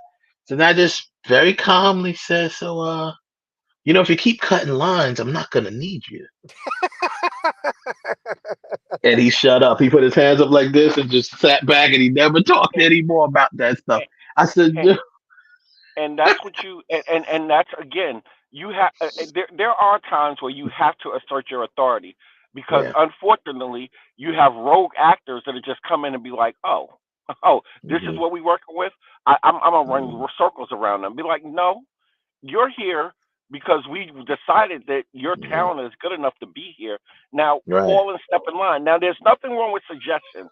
Anything that's going to make a project better, you have to be open to accepting that. Yeah, be open to suggestion. But what you can't have is you can't have the kids running the daycare. That's it just can't happen. It's just not gonna work. And to add to that, then I'm gonna get to another question I got for you. But to add to that, as far as you're gonna have to assert your authority sometimes. I'm a very I don't know what type of director I could call myself, but I'm into letting the creator create. Like, I'm into letting the actor, I'm very lenient when it comes to like improv. I'm not a stickler about you have to say it the way I wrote it. No, I mean, sometimes I write, my lingo might be different. I'm a little older, my slang might be different. I might be like, yo, just make it sound like, say it how you would say it, but just keep the meaning the same, And they're like, okay, cool, and that might work. I'm pretty easygoing when it comes to that. But yeah, you got it. So, I let people know right from the beginning. Like I said, when our main actor at the time, she had broke a cardinal set rule, and my number one rule on set is no spouses. I do not allow spouses and significant others to ever come to set, because you will not get in my experience, you will never get the performance that you want from that actor, whether they're male or female, if their significant other is on set. Never, especially if you have a film that has intimate scenes, simulated sex, or anything like that. Because they always bring their bullshit to set. Right, and then what happens is it kills her. No one person's above the project, right? So it's like, listen.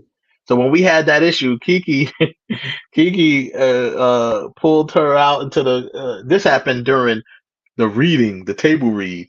Kiki pulled her out and basically was gonna fire her. She was like, "Yo, if you don't get this together, I don't know what's wrong with you." Because she brought her man to set and he messed up her energy, and she's like, "I don't know what's wrong with you, but if you can't get this right, I'm gonna have to replace you like tonight." And kept it real. And old girl came in there and gave a performance that we would never forget. She gave a great performance from that point on, because then she started following the rules. She left his behind at home, didn't bring him back to set. And so that's where, so things like that. And people know I'm a good guy, nice guy, whatever. But then they know when I'm on, people who know me and know my personality, that I'm real light, easygoing dude, funny, whatever. But when I'm on set, I'm serious, and they're like, "Yo." So that's that because it has to be that way. Because the people who know me, even before they ever worked with me, they know I'm Wes. I'm the comedian. I'm making people laugh. I'm doing this. But then when I get on set, I'm like, boom, and they're like, "What's wrong? You okay?" You know. But it's like, but we have fun on set as long as everyone follows rules. So yeah. So now you on your next joint. So the joint is coming. You said hopefully in next month it's gonna drop. Which one? You Better talking than my about last Sin? drop. Better than my last drops this week. Okay. Cream drops in December, Hmm. and I just got a look at the first 30 minutes of The Color of Sin, so we should have that. I probably Nice. have a screening in December, but we have to try to work a deal out with that because that's probably not going to go straight to Tubi. Okay. We just got to see like Yeah. what's the best kind of offer that we get. Yeah. I think that we have a dope cast, and we got the living Hmm. legend in there. Got to give Yeah. it You to got the living You got legend. Louis Gossett Jr., man. Come on, Yeah. BET, come up off that money. This For real. could be his last major movie. Yeah. That's for truth right there. Yo, that's crazy. So better than my last is coming out this week. That's the one that got captured in it. That's what's Yes, up. Captain's I in see there. Olivia's in that too. I know Olivia, Olivia. yeah, Olivia's Yeah. in there. Love it, man. You doing your thing, but I Hilliard. love that. Hey man, I gotta keep pushing because this is what happens, right? You gotta Hmm. keep pushing until you get a hit. Because when you Yeah. get a hit, that's when you're It's good. over. It's It's only over two at things that that can point. happen. You're gonna get a hit and everyone's gonna know you, and you're gonna Yeah. be immortalized, or you're gonna get killed and everybody's gonna know you Yeah. and And immortalized. then Those are But the two either way, choices. you're still immortalized. yeah. Either way Yes. you immortalized. No, you So But you I'd right rather you know, about I'd rather be the prior than the latter. but now I want to just and I'm reaching here, but because you're Haitian and Wes probably knows where I'm going with this, Uh-oh. Uh-oh. and because you are a producer, um, I am very vehemently annoyed that no one has done anything about the Haitian Revolution, and I mean an that. honest, truthful, 100% Version. Well, take on that. And the only reason why I'm asking you that is not only because you're Haitian, but also because how you started in the game as, being a consultant, executive producing and all of that. Now that you've pretty much settled into that role, do Hmm. you think and I know this probably not any time in the future, in the near future. I know this is a little bit down the road, Because but you would need you that see bread your to do a period piece. But go ahead. would you how comfortable would you feel about producing that bringing that movie, to the table? Yeah. I would absolutely love. Listen, something that I thought about was doing that kind of movie with an all Haitian crew, a Haitian Hmm. director, all In Haitian Haiti, actors. obviously. Has Yeah, to be shot in Haiti. yeah. Well, no, because you could go because I did have a discussion with someone about this before. Mm, They just didn't. Things didn't work out. okay. And of course, I guess they never finished it anyway. But it's different. It's different islands that you can go to Go to, simulate yes. Haiti. Because Haiti is Yeah. a little bit unstable right now. Yes, Yeah. it's very, very unstable. Like Yeah. my nephew, um, he had a business of catching the eels, and then they would export them to China because that's Mm, a regular meal in China. And mm, they had to leave and move to Florida because it mm. was just too. And he used to have gang members as his security, and he just like it just got too crazy. So Wow. he's in Florida with his children. So Okay. that's when it's like, okay, the country's bad. But to answer your question, I would love Mm. to bring something like that, but that's gonna cost a bunch of money. And I and it can happen. Yeah. Um, I don't know if and I don't want to say this, but you Say know, it. well, Say it. they don't want to show people of color Hmm. beating the white oppressors and becoming liberated Yep. for their country. That's just like they don't want to show a successful gangster movie without the gangster becoming a cooperating witness. Those are two Yeah. things that the studios Yeah. ain't doing. Yeah, that and the fact, let's add to Yeah. that the fact of how I complicit don't the know United about that States part was. there. No, Ralph, he's You're right. 100% correct. And also Mhm. the fact of how the United States was complicit with helping helping the France Mhm. make sure that the Haitians may pay reparations to France, which Mhm. is I think that's the one thing they don't want to be known is I how know. these European countries are making not only just Haiti, but also there's countries in Africa where they're making them pay them restitution Right. for their Yeah. freedom. Restorations for their freedom. Yeah.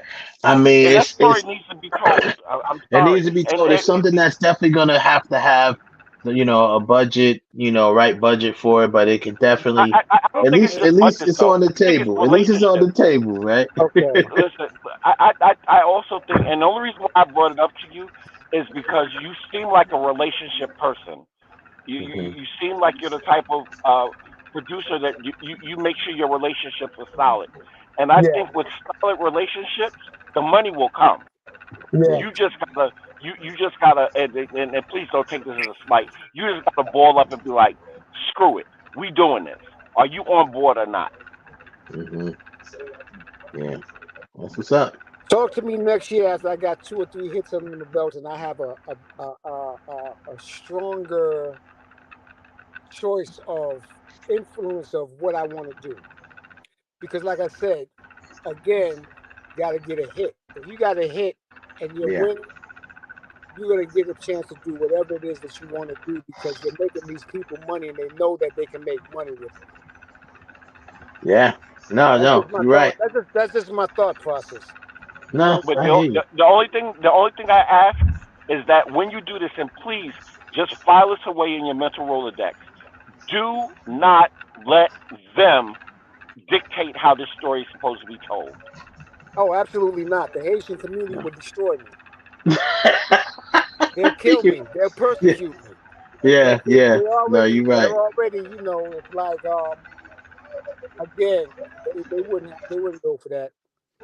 Yeah. They wouldn't go You're for that. right. Well, that's what's up, man. I mean, that's definitely something food for thought there. What's so we know what's in the near future. Is there anything else that you got in the works? Well, You know. in the works right now. I got something coming up with uh Nikki Turner that I'm the producer on, and hopefully we'll start shooting at the top of the year. Okay.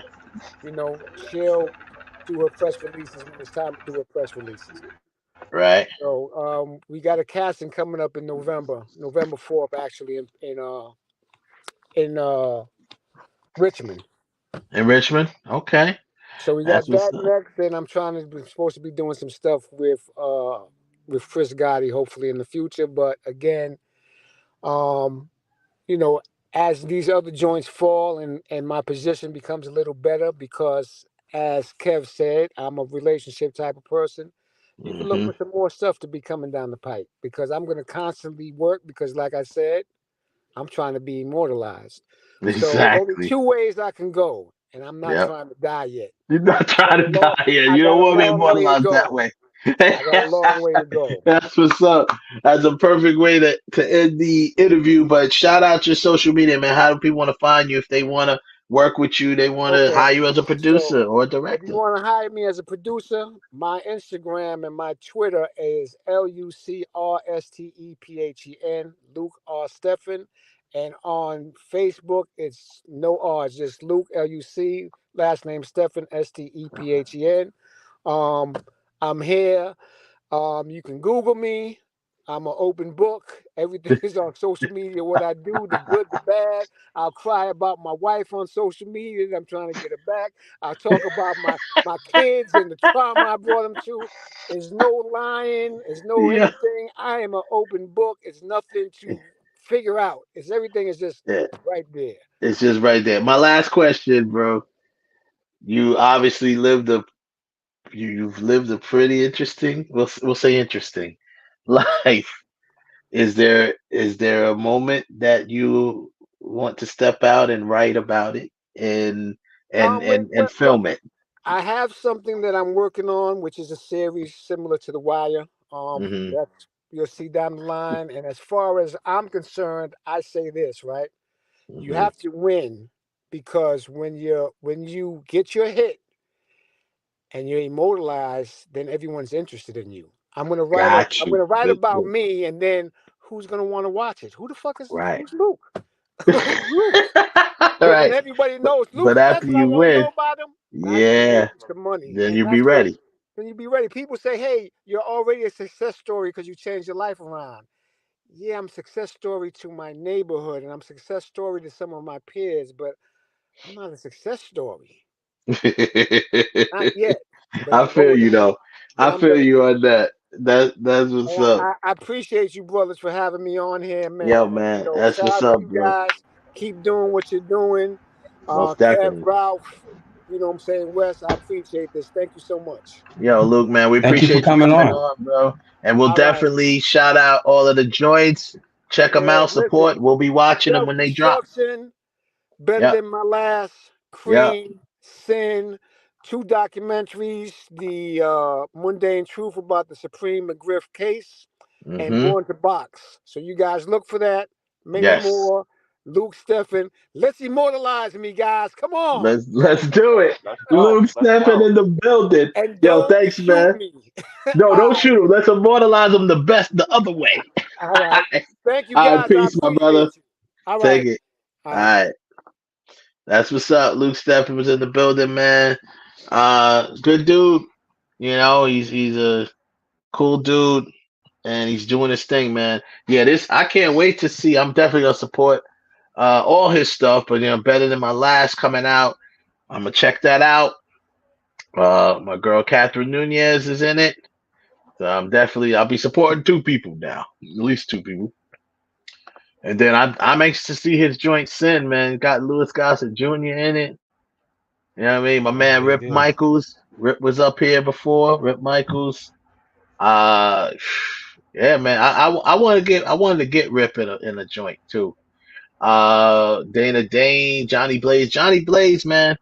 I've been talking back and forth with her management and stuff. I've been trying to work with Johnny, man, because she's so talented. Way more talented than what she's been portrayed as in television and social media. Reality shows and social media. The girl is like a ball of talent, and she is dope with it. But you know, almost can't get out of her own way because of everything that goes off on the with this reality series and social media. But I love to work with her too. That's what's up, man. So everybody check out Lou Stepford in his joints. I'm definitely feeling that. What's someone say here? I heard someone at SAG after demanded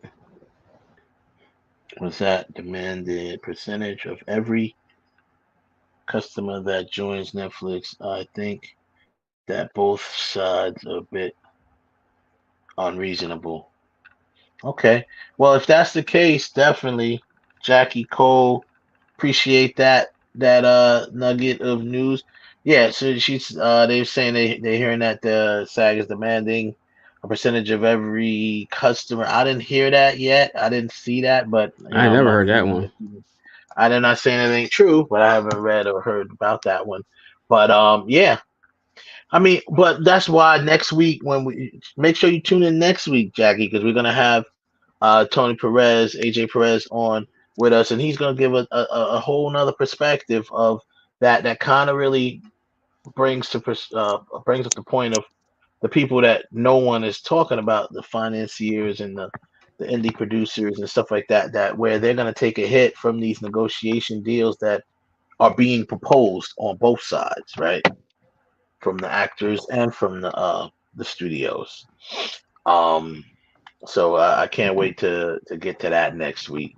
But yeah, if you think both sides are being unreasonable, yeah, they probably are. They probably both sides are being unreasonable. You know what I mean? That's negotiations, right? At least from their perspective, each side thinks they're being unreasonable.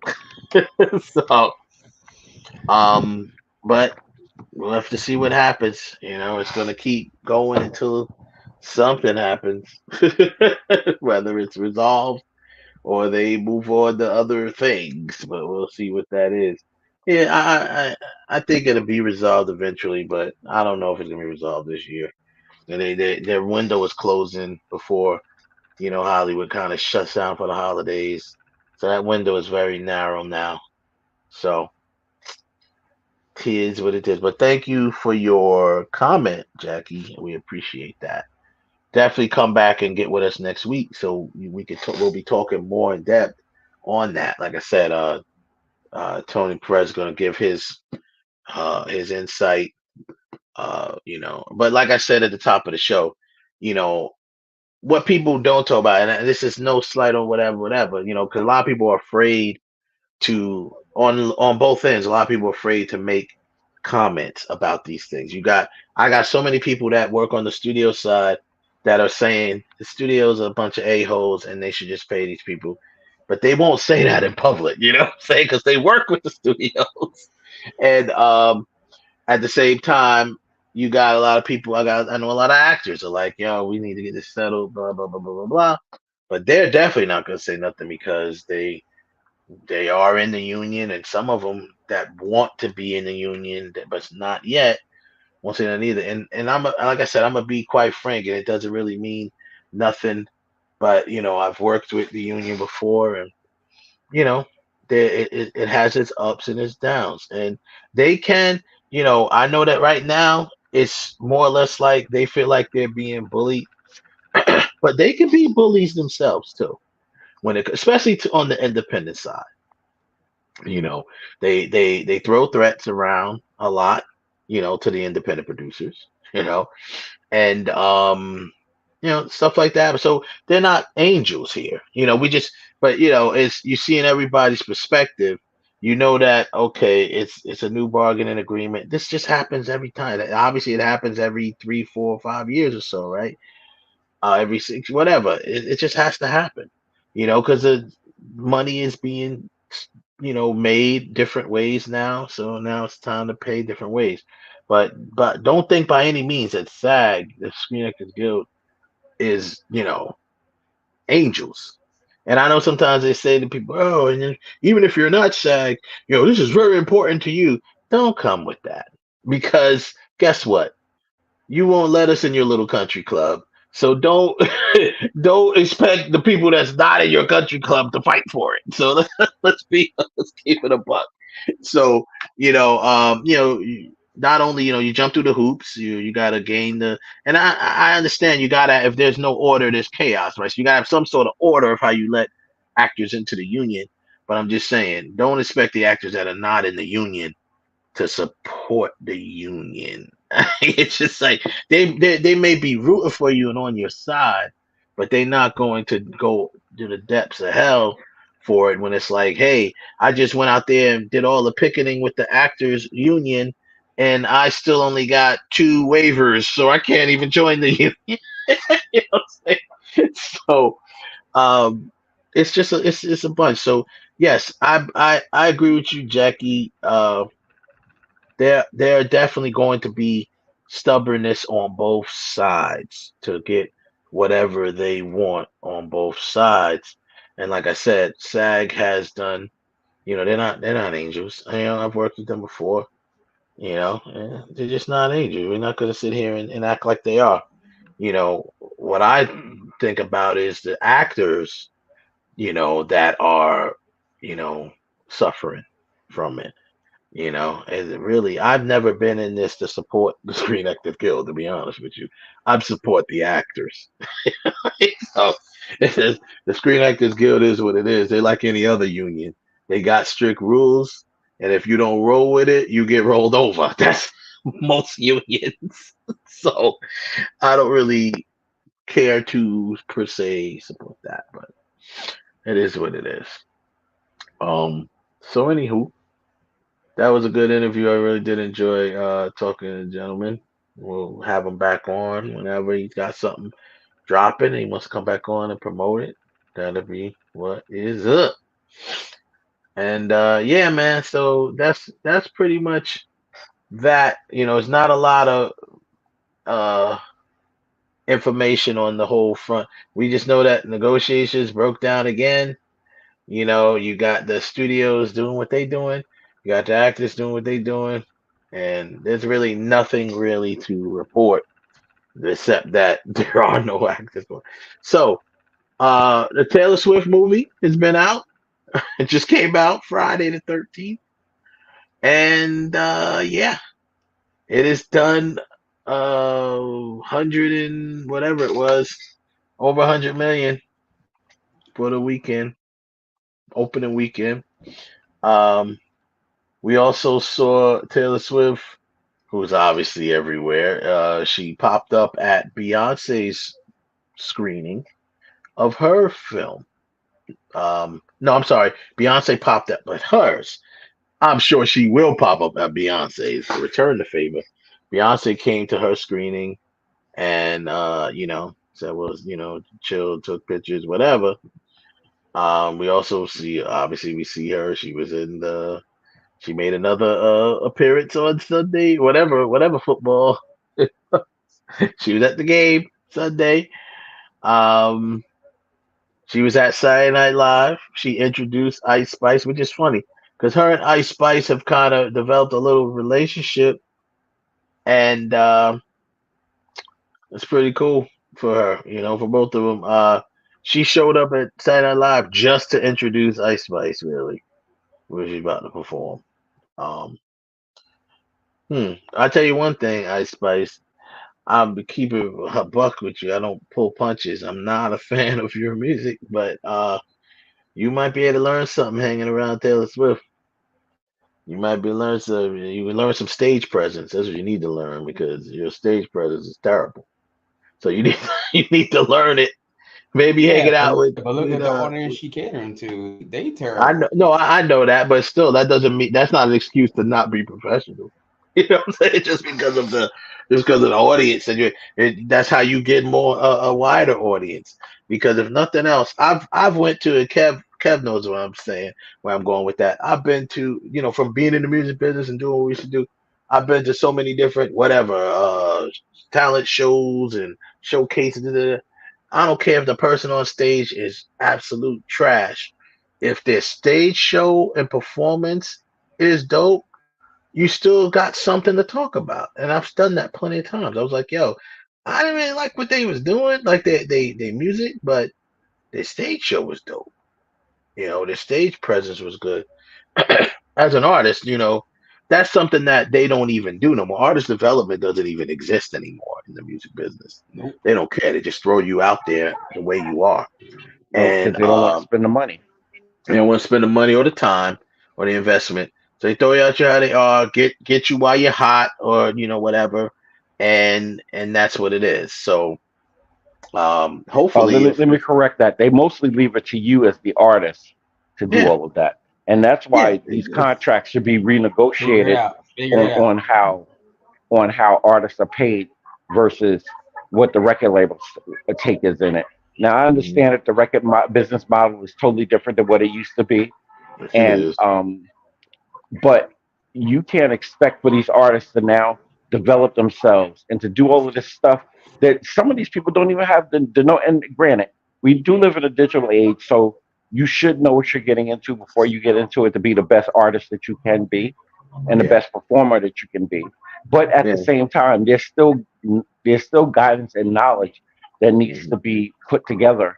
And these record labels are missing the mark on that. I mean, you already missed the mark on having the digital music industry cornered, and you're losing out a ton of money that you should be making. But now you're losing out doubly because now you don't want, unless the artist is established, you don't want to put a machine behind them, and Well, no, that's they really don't sad. exactly. That they're not, and they don't really even. I don't think that's even in their agenda anymore, Kevin. They don't care about that. Nope.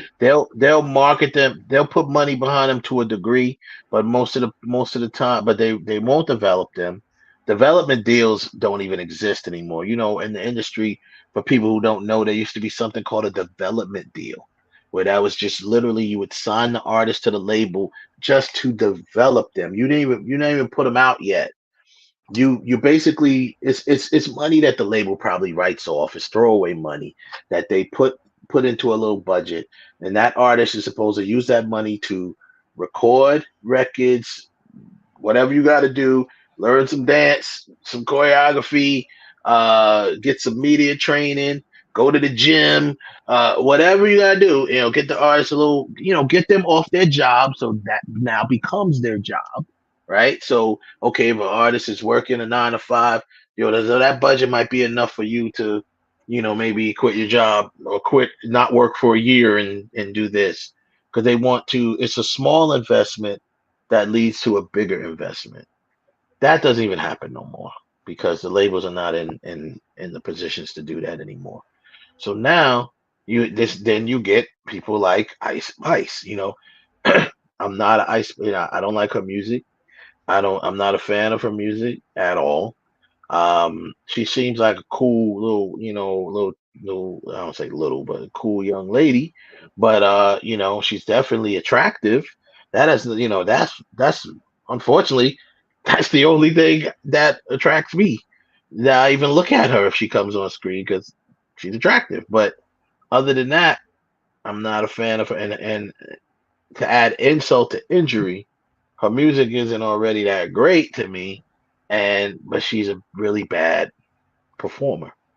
Bad. She does the same thing, same little. It's not even a two-step. I don't know what she's doing. Just shaking, twerk here, twerk there, bend over. It's a twerk. That's all Yeah, it is. it's like a twerk. Twerk left, twerk to right, twerk, bend over. Yeah, That's all. bend over, twerk, But bend over. that's been the chief complaint about her since she dropped, because she dropped so fast. She's pretty much been on stage since she dropped, like just she doing dropped, guest yeah. appearances and just popping up places. And like I said, people- and I'm glad you pointed that out because it's not necessarily her fault, so to speak, because it happens so fast.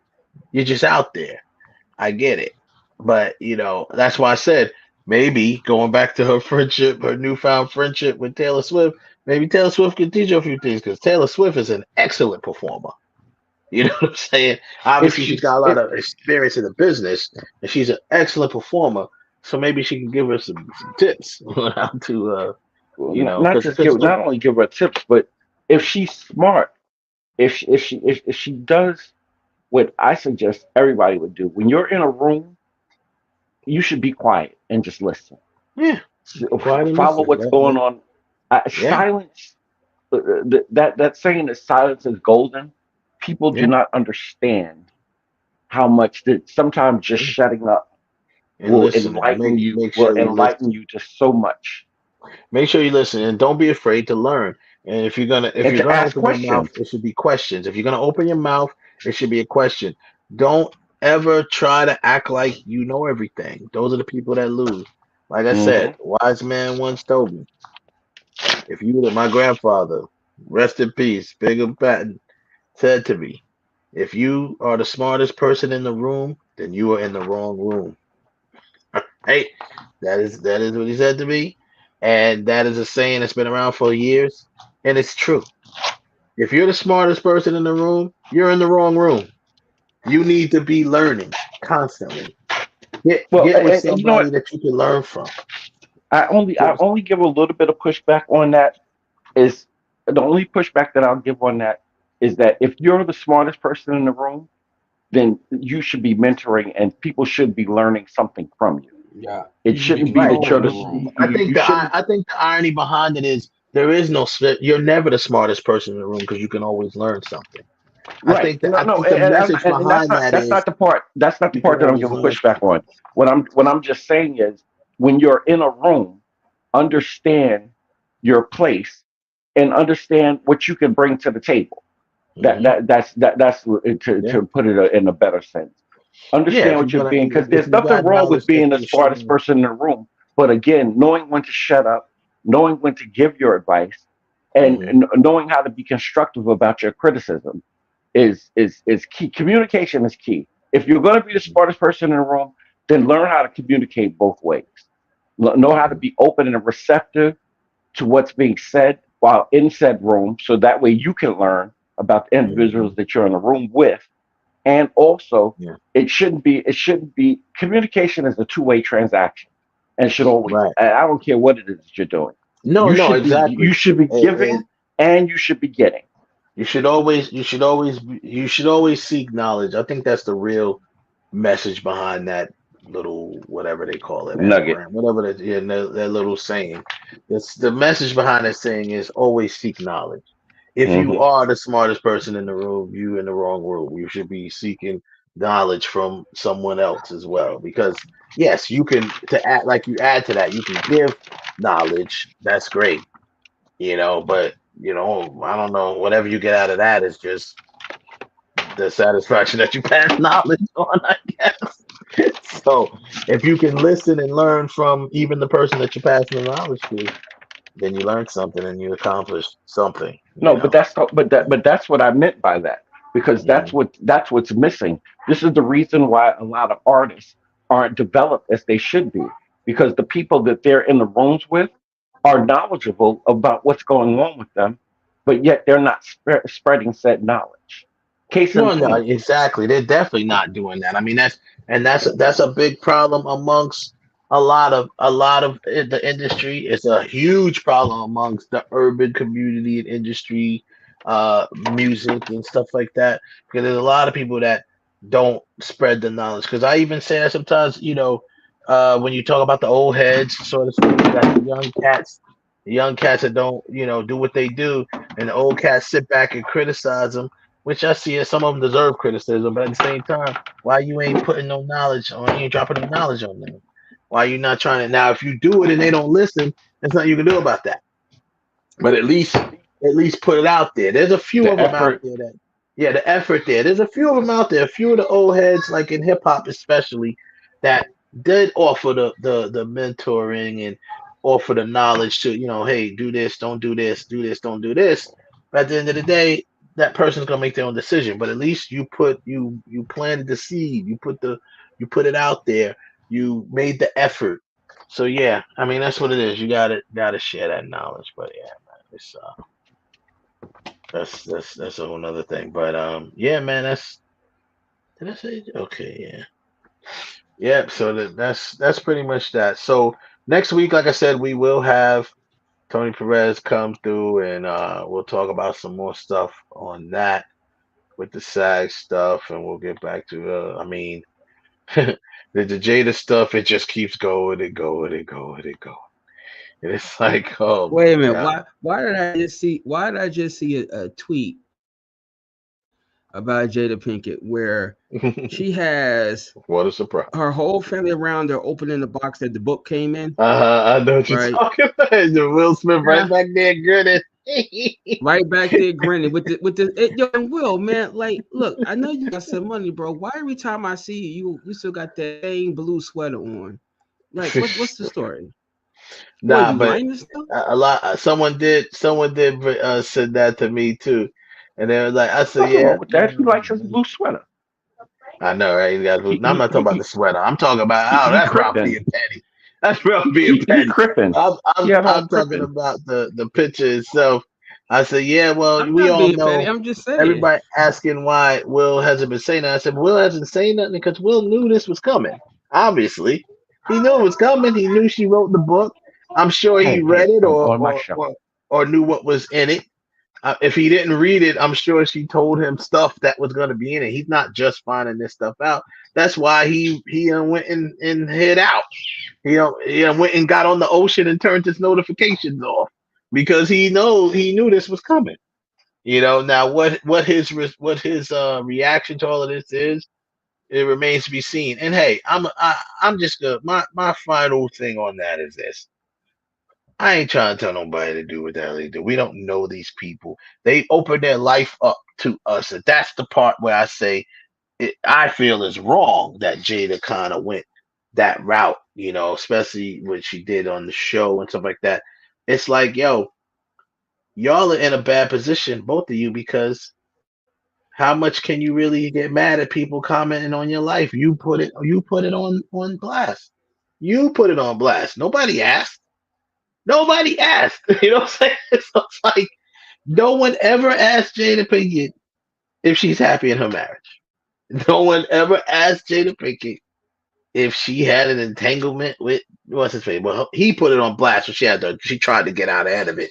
It was him that kind of started the entanglement. He started that ball rolling, and she because had August Alsina not said nothing, we may not ever known about that, or we just could have speculate what we saw them together and stuff like that.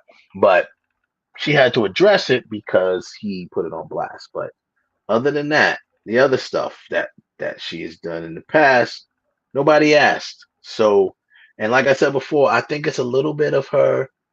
Yeah, I'm not gonna say jealous, but what I mean is like she probably knows that Will is held in a high regard for by people, by his fans, and I mean, so many people have. I mean, from fans to even other celebrities. So her dropping these nuggets about being so unhappy and being this, that, and the other, all these things she's been saying is so shocking to people because they're like, you're married to Will Smith. Like, why are you so unhappy? Like, I mean, and she may look at it as like, well, Will Smith ain't perfect, which I'm sure he's not. But, at the end of the day, you should, in my opinion, it's purely my opinion, you should not be publicly putting these things out there because and the only thing I meant about emasculated is the fact of the matter when this man has to come on a public platform and talk about his insecurities due to the reaction or actions of his wife, this information would not have been privy to anybody had she not started it, so to speak. So yeah, I mean, the bottom line is you heard what I said at the top of I stand on what I said at the top of the show. Will is a beta. He's a beta. So it is what it is. Yeah, and that's what I mean by a woman, any woman, public, because you want to say, some people use the word humiliating. Well, if it ain't humiliating, if he ain't humiliated. So I don't know. Maybe he's not. Maybe he is. He hasn't expressed that he has been. He kind of looks it. You can see the expressions on his face. And now he's become the topic of humiliation. He's become, the topic of beta, the topic of soft, the simp, whatever the words that they use now. That is emasculating. It definitely is. Because no one looks at him now, or most people don't look at him now as masculine in that aspect or as an alpha, if that's the case. That's all trash. That's all trash. This alpha beta, it's all trash. The moment any black man shows emotion, all of a sudden you're demasculated. That's not true at all. That's not true at all. I don't think so. That's not true at all. There's plenty of people that show emotion, from athletes to does anyone call Michael Jordan emasculated beta? No, but what's the Michael Jordan meme is the most popular meme on the internet of him crying. So no, but they use that. Why is it that when Will Smith does it, he's automatically emasculated? Nope, I don't agree. Because his wife is because it has to do with his wife and what the wife is doing it. It's not just because he cried. Listen, he's a because beta. he's choosing to not be because he's choosing not to be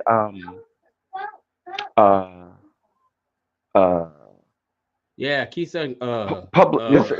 So he's not, because I'm trying to choose my words wisely, as he's choosing not to be as public as she is, because the one thing he's not going to do is, and this is why I say this is how I know he loves her. What he's not going to do is he's not going to do anything publicly to make her look bad. He's going to because he has an image to upkeep, because he is the Fresh Prince of Bel-Air. He has to there is a standard that unfortunately he set for himself. Yeah, And but and a I agree pedestal with you. I agree with you there, and a Kev. I pedestal agree that with we you. all put him on.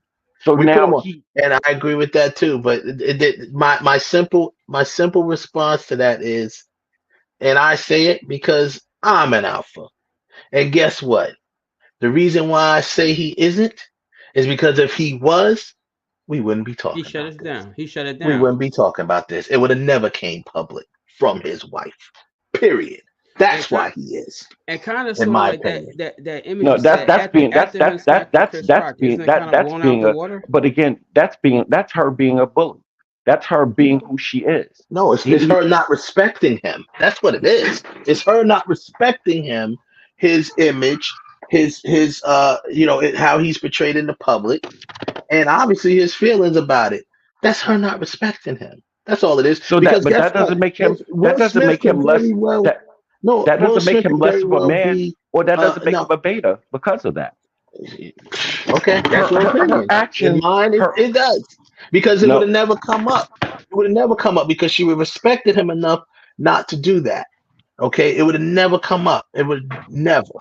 So that's how I know. That's how I feel about it because I can sit here and promise you on everything I love, my wife would never do that to me ever. Why? Frankly, Because she she been doing this respects to me him. for the man She that been I am. but she been doing this to So him for too long. I mean, hell, she been and constantly comparing him to another man who everyone looked at as the ultimate alpha, quote unquote. You see what I'm saying? Constantly and comparing him to him, and right? again, we keep throwing these terms alpha and beta around, but to keep it a buck, Tupac was just playing Bishop. That's all he was doing. Whatever don't the case matter. may be, He that went doesn't to matter that because role and he stuck in that people role. still But respected but him in a but way that but they'll he never knew respect Will Smith. that's And, not true. and honestly, That's not It even is with true. him, true. No, it's not even with true. him playing Bishop, it's got nothing to do is because Jada and Tupac way before he got becoming Bishop. That's the one from her Mhm. childhood, high Yeah, school and I stuff. know So that. that's a different story. But Jada That's has been slowly kicking Will Smith under the bus for the last 20 plus years. I'm sorry. mhm. Most of us in here had either married or involved with someone else. Tell me your wife is going to be cool with her walking the house one day and you got a picture on your mantle of your past girlfriend. Hmm.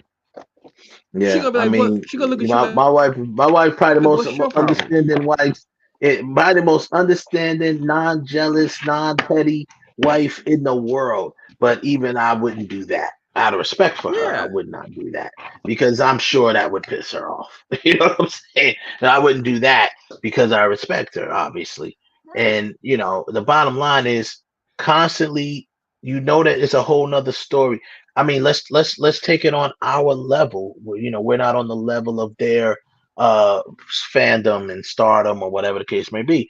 Just regular in your household. If you're going around to your friends constantly talking about the ex girl or whatever the case may be, and your wife is there, hearing about it from other people or seeing it before her eyes, she's gonna be like, "What the hell you keep talking about this girl for?"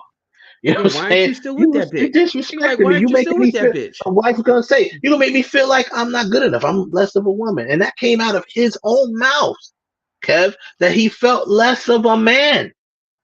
Okay, that came out of his own mouth. So that's what I mean by publicly emasculating him, because he said that he felt emasculated. He felt like less of a man Well, because I'm of well, her I'm well, actions. I'm well, well, So that's out of his well. own mouth, Kev. I listen. It doesn't matter. He's allowed to feel how he feels.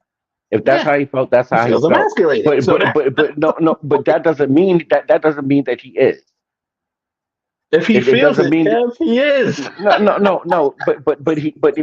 But on every level, he was still a father. He was still a husband. He was still a man of his household. He was still doing everything that he's supposed to do I was with you as to a that. everything I was with he you was to get doing to that. everything he was doing everything he was supposed to do as a responsible adult. And that's the point I'm that's fine. getting Yeah, to. but he And still felt like less of a man. this bullshit, and this is the problem with society right now. We put this, oh, you're too feminine, oh, you're too masculine, And and it's not even about just no, being can I finish? Let too me finish. feminine.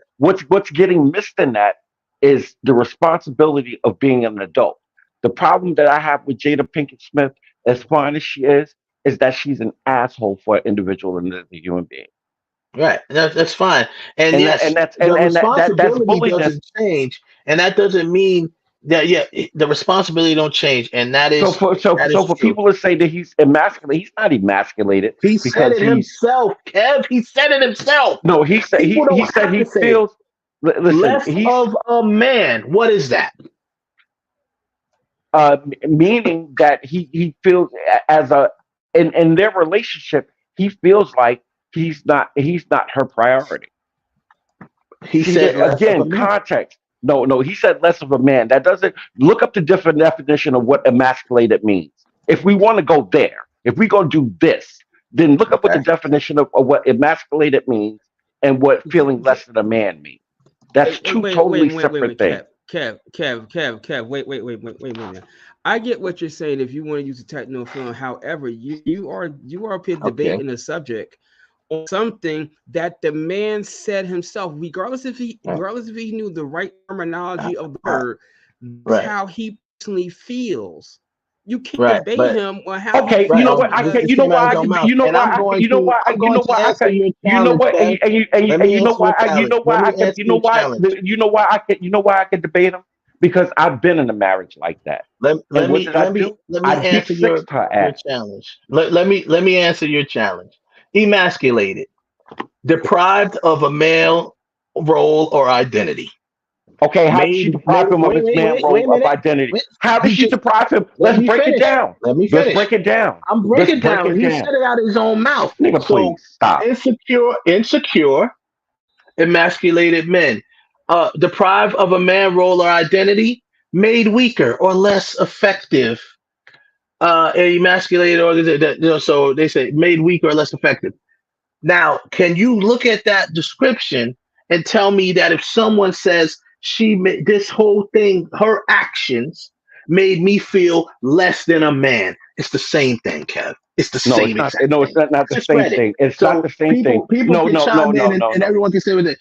Made deprived of male role or identity, less of a male. A male role of or identity, and that's the problem right there. There's no such thing as a. You know what? Forget it. I'm gonna let it go. I'm about to get in my. You asked me to look it up, and I did, and it means but that's not what he said. He said he feels less than a man. Yeah. Meaning that he didn't feel like he was the man of his household. Mm-hmm. It didn't mean that he felt like a less of an adult, and that's all that matters here, though, because what we're talking about is his household. That's the only. Well, you know what? I'm putting it like this. I'm gonna put it like this. I put it like this. I don't feel that he's less than a man, and he's not less than a man. I don't care what you or anybody else says. It ain't about me. I didn't say it. He said it. He said it. I didn't say it. It doesn't matter who said it. I don't care if he said it. He is not less than a man because of somebody else's action. He just said he feels less than a man, and if he feels that way, that's how he is at that moment. He is how he is. He feels like he's less than a man, and that's the whole point of this. Is my point of her publicly emasculating him, to putting him in that position, to have to even go there, to even admit that he felt like he was less than a man than in his household, and he was insignificant, and he was compared to this other man, and he was this and that. All of that stuff is unnecessary for any of us to know. It's unnecessary for any of us to know, and that's my point of what she's publicly doing. And that's my only point about it. It doesn't mean everybody think they're gonna go up to Will Smith and say, "Yo, man, you a sucker." It has nothing to do with it. It's all because our opinion don't count to him. Hers count. And obviously, I'm just time he on set with somebody. Somebody gonna sit there and say, "Oh man, you a bitch." Let's be real. I mean, that's even if they say that, it ain't gonna matter to him. What matters is what I mean. I'm not saying it ain't gonna matter to him because obviously publicly means it matters what people think of you, but it ain't gonna matter as much to him. What matters is what he's feeling and going through at the moment, and what she's doing is completely unnecessary, completely unwarranted. And like I said, for all we know, at least for what we know.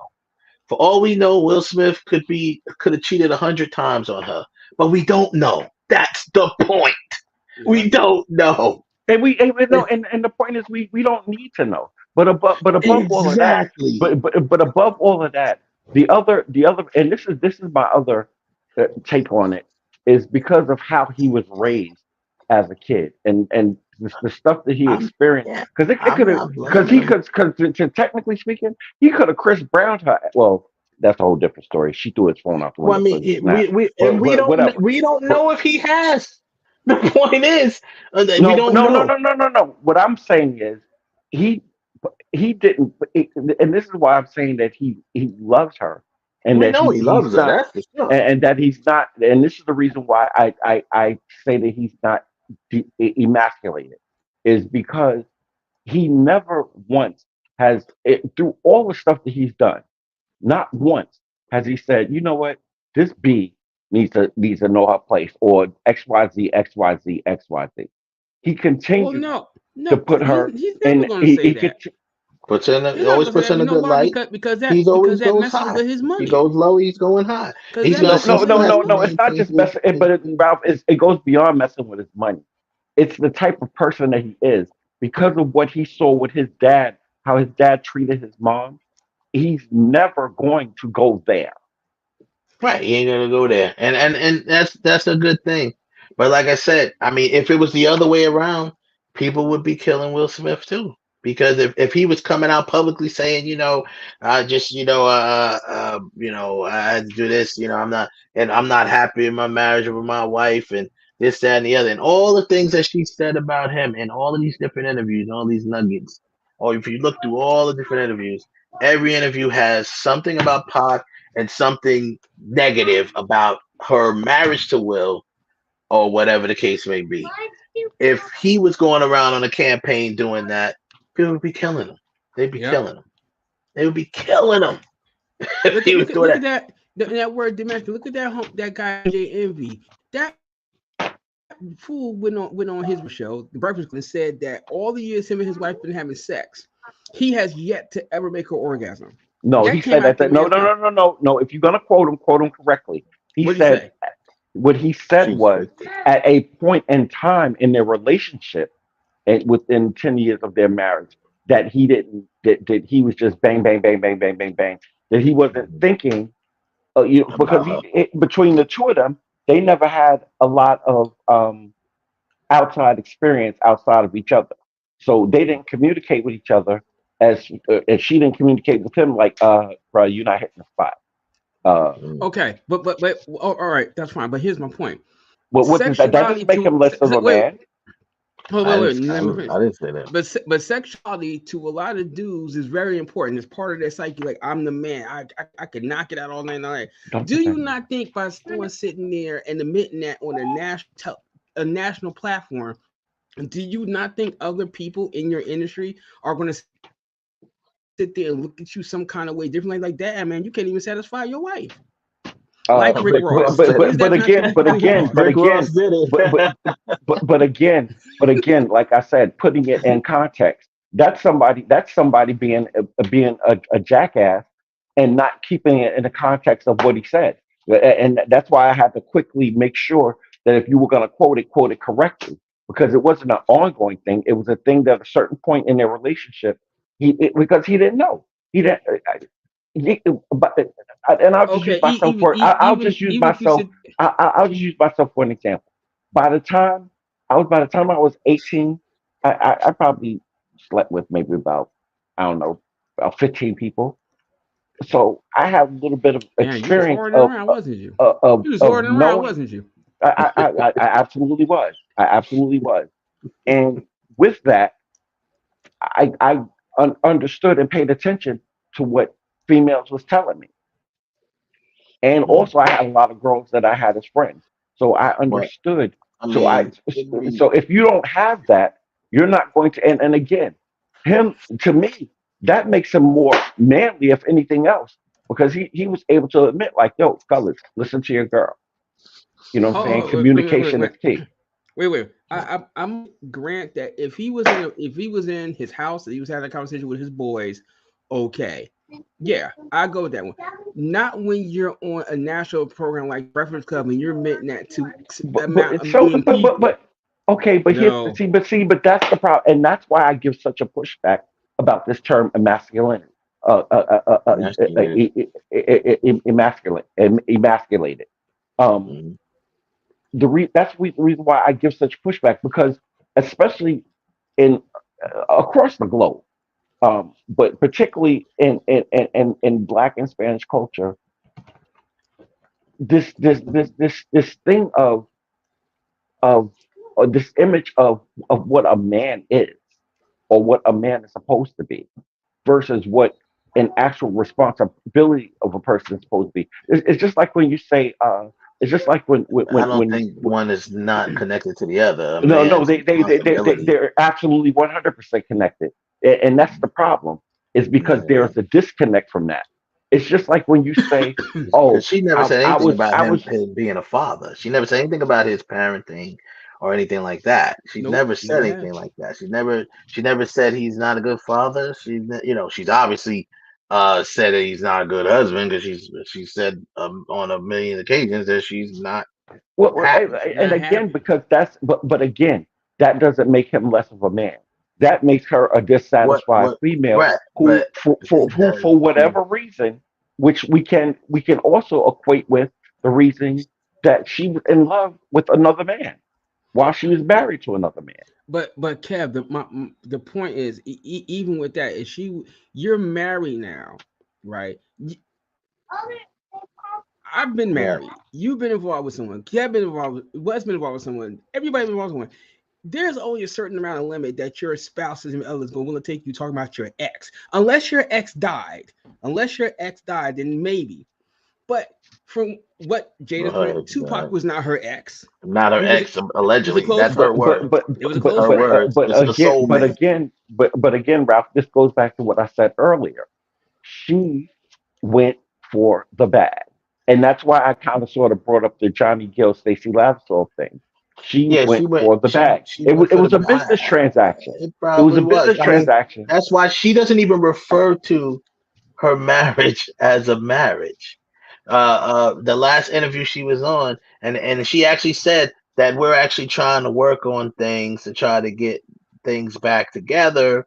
So a girl asked her, like, oh, so you're trying to say you're trying to come out of that situation where you're in your mind divorced and actually become a married couple again? And she corrected a life partner to become life partners again. So she doesn't even refer to her marriage as a marriage. Like you said, business transaction, life partner. That is technically what you're supposed to be too, but she doesn't refer to it as a marriage in the sense of, what it should be referred to as at least in my opinion, what it should be referred to, and in my belief, in my faith, what is referred and you to. You can still be life partners and all of that, but what she needs to just be honest about is that their relationship was transactional, and it was more transactional and more beneficial. Yeah, she's never gonna admit that. And it was more transactional and more beneficial to her in her career than it was for him, because the only thing that gave the only thing she gave him into the book The Secret Lesbian Club that she's been a member in since the 90s with her. She ain't gonna admit that either. She ain't gonna admit that neither. But talking to everything else, I like to know everybody. Well, I know most of the people that was in that Hollywood Actress Club. I do know some of the ladies that was in it. But it would be nice to, since you want to put all your dirt out there, to put that out there too. She ain't going there. What I'm saying? She's not going there. Really, to be honest with you, this is more or less like, and I'm just gonna say this. If I hear the word healing come out of this woman's mouth again, I'm gonna throw up. I'm so tired. She has burnt that word out for me. It's about healing. We're healing, and we're trying to heal a relationship. Like, Oh my God, I can't Listen, stand her, hearing that her, word come out of her her, mouth, and man.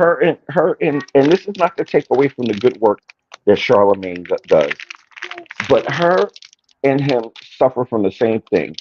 Um, they use that term of healing and mental illness as a way of escape responsibility for their actions, Yeah, I'm in so my tired of opinion. that. But I know Yeah. you're All right. 100% right, and I'll add to that, Kev. They're not the only ones. Everybody does it now. Like it's like I don't want to go to work today. I gotta have my mental health. I just want to take. Like, everyone uses that now Oh, as wait, a hold on. crutch, and it's a shame Hold that on, hold on. people use because some people Wait a minute. You want really to hear need this? that type of help, and Wait a some minute. people just don't. They just use it as a crutch. Wait a minute. You want to hear this? It's funny you said that. I got a friend of mine that lives in Las Vegas, right? Her daughter is in school. Her daughter is in the first grade. Mm. Do you know the school system in Las Vegas? Every month it has a mental health off day. They help the kids deal with the fact that they're in school. I said, you gotta be kidding me. Where was this when I was in school?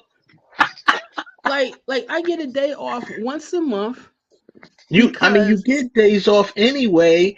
I mean, look how many days you get off for the school year. You almost have at least one day off a month. There's only like 1 month in the school year that you don't really have a day off. That's like June. That's it. You because have you're days getting off. out. Think about it. You Right. go to school in September, right? Most people. Some people start in August in the South, but you go from September, and right when you start, right out the gate. You go you just come off of a holiday and you go to summer by the end of it sometime or the next month you got another day off in the middle of October. You You got know, Columbus Day. You you got got you Columbus got Day. uh uh uh It, and then if you were November blessed, you got I mean St. Patrick's Day. In It's so November you many. got Veterans Thanksgiving. Day. You got Election Day. Thanksgiving. You got Thanksgiving. Thanksgiving. But if you're blessed to live in a Jewish And town like teachers me, conference. Uh-huh. if you're blessed to live in a Jewish town like me, oh, You get all you the get Jewish all Jewish those holidays. holidays. wonderful Hebrew holidays off, Yeah. Yep. Yom Kippur and Rosh Hashanah and all starting in this. Yep. September. The Yeah. first 2 weeks in September, you get So two many days days. off. Then you got winter break in what is that in March or whatever? Yep, Because you got that's in Christmas March. break. You got winter break, winter recess, whatever you want to call it, in And March. then in April, Or spring you break. get no, February Spring actually. break. Winter break is in February, and then in Okay. late Spring March, break is early in April. April, you get Spring for break. Easter, you get off Easter. Spring break. Easter, spring break behind that. Then you And get then Memorial Day. you got Memorial Day, that's in May, right? And you got yeah. And then after that, it's June and you're out. So it's like then you get 2 full months off. But I mean, yeah, like I said, they use it too much. And that whole mental health stuff and using it as a crutch. But that's either there nor there. But like I said, everybody now. One thing I am not doing. Everyone's acting so shocked that Will Smith isn't really saying that. I'm like that he's not going to really. He's not going to for a lot of reasons. Number one, he knew this was coming. This is no surprise to him. He was right there when you saw him in the picture. He's right there when she unboxed her book. So he knows that it was coming. So he's not gonna say that. And number two, it ain't none of our business. Even though she's putting their business out there, he's never been the one to do it. It's her. She's the culprit. But technically, we all know this ain't none of our business. So he's probably still thinking on that level, which most people would. I know I would. If I'm the person who all of the business is being told on, I'm gonna be saying this is nobody's business. Don't talk to me about what I got to think about it.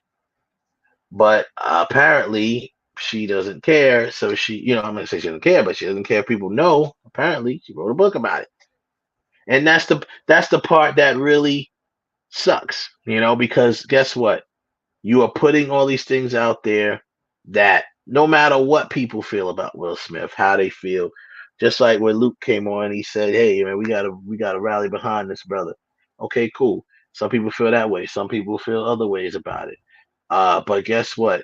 The bad part about it is you are exploiting your life, your marriage, and your life partner, as you call them, for profit at the end of the day, because that's what it is. It's for profit. 'Cause she ain't giving the book away for free. So there you have it. She's not trying to put this out in the world to help people heal. And this, if you're in a loveless marriage or a marriage you're not happy in, and maybe that you could take some advice from me and quote unquote heal, as she always says. No, you have to buy it.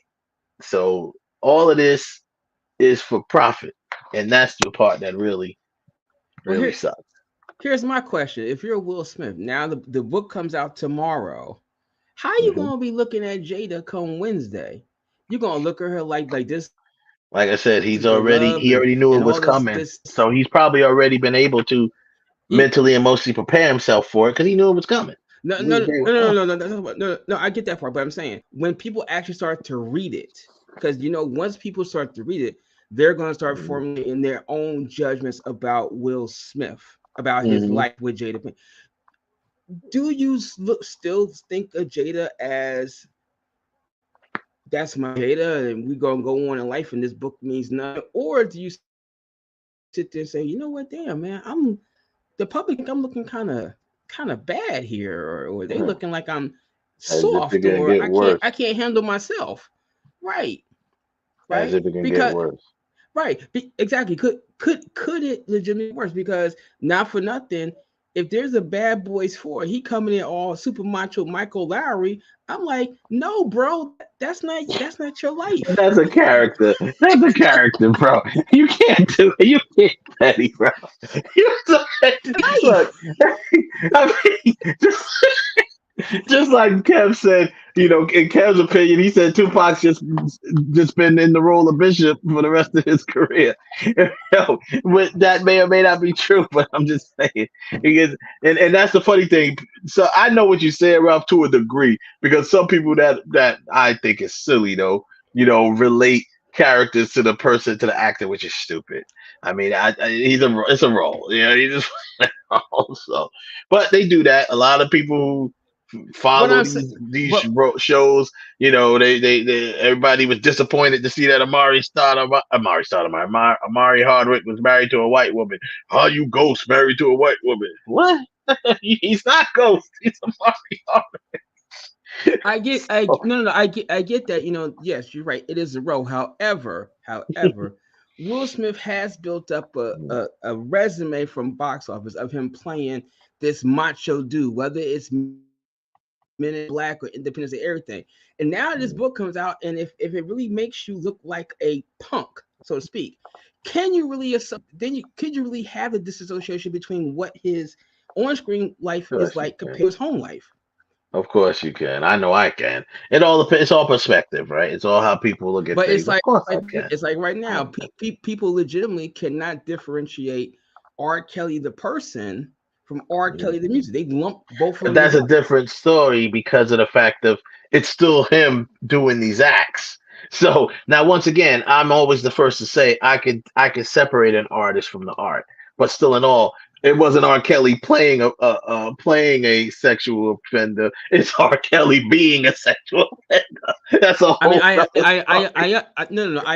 a bad example. I understand, but that's one thing. I understand that part. But what I'm sitting there saying is that with R. Kelly, even though we all know what R. Kelly done, you do have people that can separate R. Kelly the man from R. Kelly music, and you have a large population that don't separate them both. So when it comes to Will Smith, once people start reading the book, if the book is as bad as we may think that it really truly is, because right now we're just going on an opinion of what Jada Pinkett has been saying. We haven't actually read the thing. What if you write the book? And I don't plan on reading it. No, I don't plan on reading it. I'm gonna read it because I'll grab a copy and look at it. But what if the book makes I ain't putting no money in that woman's pocket. for this type of topic, and I ain't reading it because I don't want to know. But I know all I need to know. I don't want to know anything else. I know everything I need to know. I'm not gonna. I will not support that book. I will not put no money in that woman's pocket. I'm just not doing I that. didn't say I was gonna buy it. I could pick it up at the library. I'll get it. I mean, I don't care if you buy. I'm just saying what I'm not gonna do. If you want to buy it because you're intrigued, you're interested, whatever. A lot of people are gonna buy it. She may end up being a New York Times bestseller. Who knows? She probably will be. She probably will because that's what people want to just get in other people's business and read and all this stuff. It's intrigue. That's why she's doing these runs. That's the whole point. That's why she's dropping these bombshells. Oh my God, Tupac asked her to marry him? What? You know what I'm saying? She's dropping all these bombshells that she's never, even some stuff that she's never even talked about before. Yeah, she said that Tupac, she's referred to Pac as her soulmate. That's what I'm saying. Before. Right. She's referred to Pac as her soulmate. She said how she is not happy in the marriage. She never revealed, she just revealed that they were supposedly separated or whatever for all this time. So she's dropping these nuggets so people go pick up the book and find out what else. I get it, but yeah, she can go with that. I ain't got nothing. I'm not rocking with that. And like I said, I'll end it on the fact that I personally, of course, can separate Will Smith, the actor, from Will Smith. Because number one, I don't know him personally. Number two, because people who know Will personally may think a whole nother way about all of this. Some people that do know him personally have expressed the same thing that we're expressing, that she is publicly emasculating him. There's people that know him personally that said that. But some people may, just defend it and say, no, that's not the case, blah, blah, blah. So yeah, you're gonna have some people that's gonna say, "Oh, well, I'm not.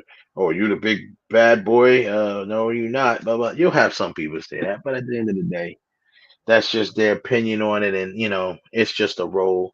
Bad Boys has been a pretty good franchise thus far, so I'm pretty sure people are gonna go see it. And you might have some people. He might get some sympathy tickets. You might have people that because I'm telling you right now, Jada is really good at playing the villain right now, and and at least she's really good at accepting that a lot of people are villainizing her for this, so it may actually draw some sales towards a Will Smith project. It actually might be the distraction he needs to get out of this whole situation that he's got in from smacking for the slap that heard around the world, right? So it might be the distraction he needs. They're putting on Jada. And the fact that she just kind of threw her hands up and slid from under the bus with him, and basically it's like, I don't know why he did it. He didn't do it good to me. I was surprised because we haven't been married. We haven't been functioning as husband and wife for 7 years. So that she is her saying that, basically saying, I don't know why the nigga did it. So it's like, but really speaks volumes to me by her saying that. So you're saying you're surprised that he did that because y'all haven't been functioning as husband and wife, but you have been in the public because you haven't said that otherwise. When he won, there's a picture out there with him when he won the SAG award. There's a picture of him kissing her. You would still think that they're still married. She's there, supported him, and then whatever. Okay, they're life partners. Great. Not saying that. Their relationship, how they see it, is their business. But I'm just saying, the smack they've heard around the world now, to me, has even a little more context, and to me, unfortunately, makes him seem a little more weak. That he went and now you've been bullied by her in this relationship, so you go and bully Chris Rock. And everyone would say Chris Rock was, but Chris Rock doesn't have enough contact with her to be bullying her. It's not like Chris Rock just went on at every set that he did. He's talking about Jada Pinkett, and still, again, you're a comedian. You're not bullying nobody. It's just a freaking joke. And that joke that he said did not warrant a physical assault for anything. It's not like he said something that he had her bawling, crying, and he just kept pounding on her, saying, "Oh, and you did this." You know what I'm saying? It's not like we witnessed the set from the Eddie Murphy movie from the Nutty Professor. You know what I'm saying? Like, like when Dave Chappelle was going in on him, for being fat.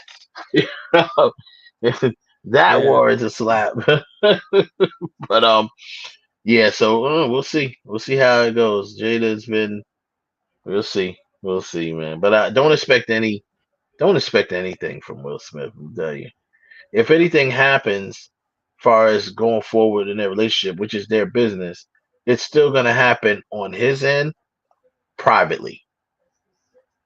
On her end, maybe not so much, but that's what's gonna happen. I'm not expecting it. What Will Smith posted is exactly what I expected. Him on a boat, chilling, talking about my notifications are turned off, which means he's not trying to read what people are writing.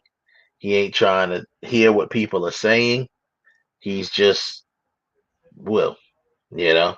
So that's it. That's the show. We'll get back next week. I know Kev having some connection issues, but we'll get back with y'all next week. We'll have AJ Perez on, and we'll talk some more SAG stuff. It's really, getting heated up there, and don't seem like it's going anywhere, honestly. They keep coming to a brick wall and stopping. So we'll get back with y'all next week with more of this type of stuff that we talk about. Thanks again to Luc Stephen who came on. And I apologize, I was pronouncing your name wrong. I was saying Stephen. It's Luc Stephen who was coming on. Shout out to him. Shout out to everybody that was in the chat room. We had some cats come through. Jackie Cole, a new person. Welcome to the show. And please come back. No nonsense. We love you. Happy birthday. Our birthday's tomorrow. And we saw Nikita jump in here. And of course, the one and only Joseph Tanner, who always holds down the chat room and always, supports us. We do appreciate your support all the time and every day. Shout out to India, who made me the cover person for one of the Dollhouse Media newsletters. I don't know which one it is. The But new one is dropping tomorrow. Oh, it drops tomorrow. Okay. I didn't know if it was the new one or if it was the one like for new. December or something. No, the one for Oh, October. wow. Well, I appreciate that. So I'm on the cover. I did a little interview. And yeah, check that out. Dollhouse Media Group newsletter. It'll be coming out to all the subscribers. We appreciate your support and subscriptions. And always check that out. Shout out to India and Angela. Appreciate y'all for even, exploring it and letting me talk a little something, learn a little something about me. I appreciate that. So check it out, y'all. Get out with y'all next week. Peace out, peace out, peace out. Deuces.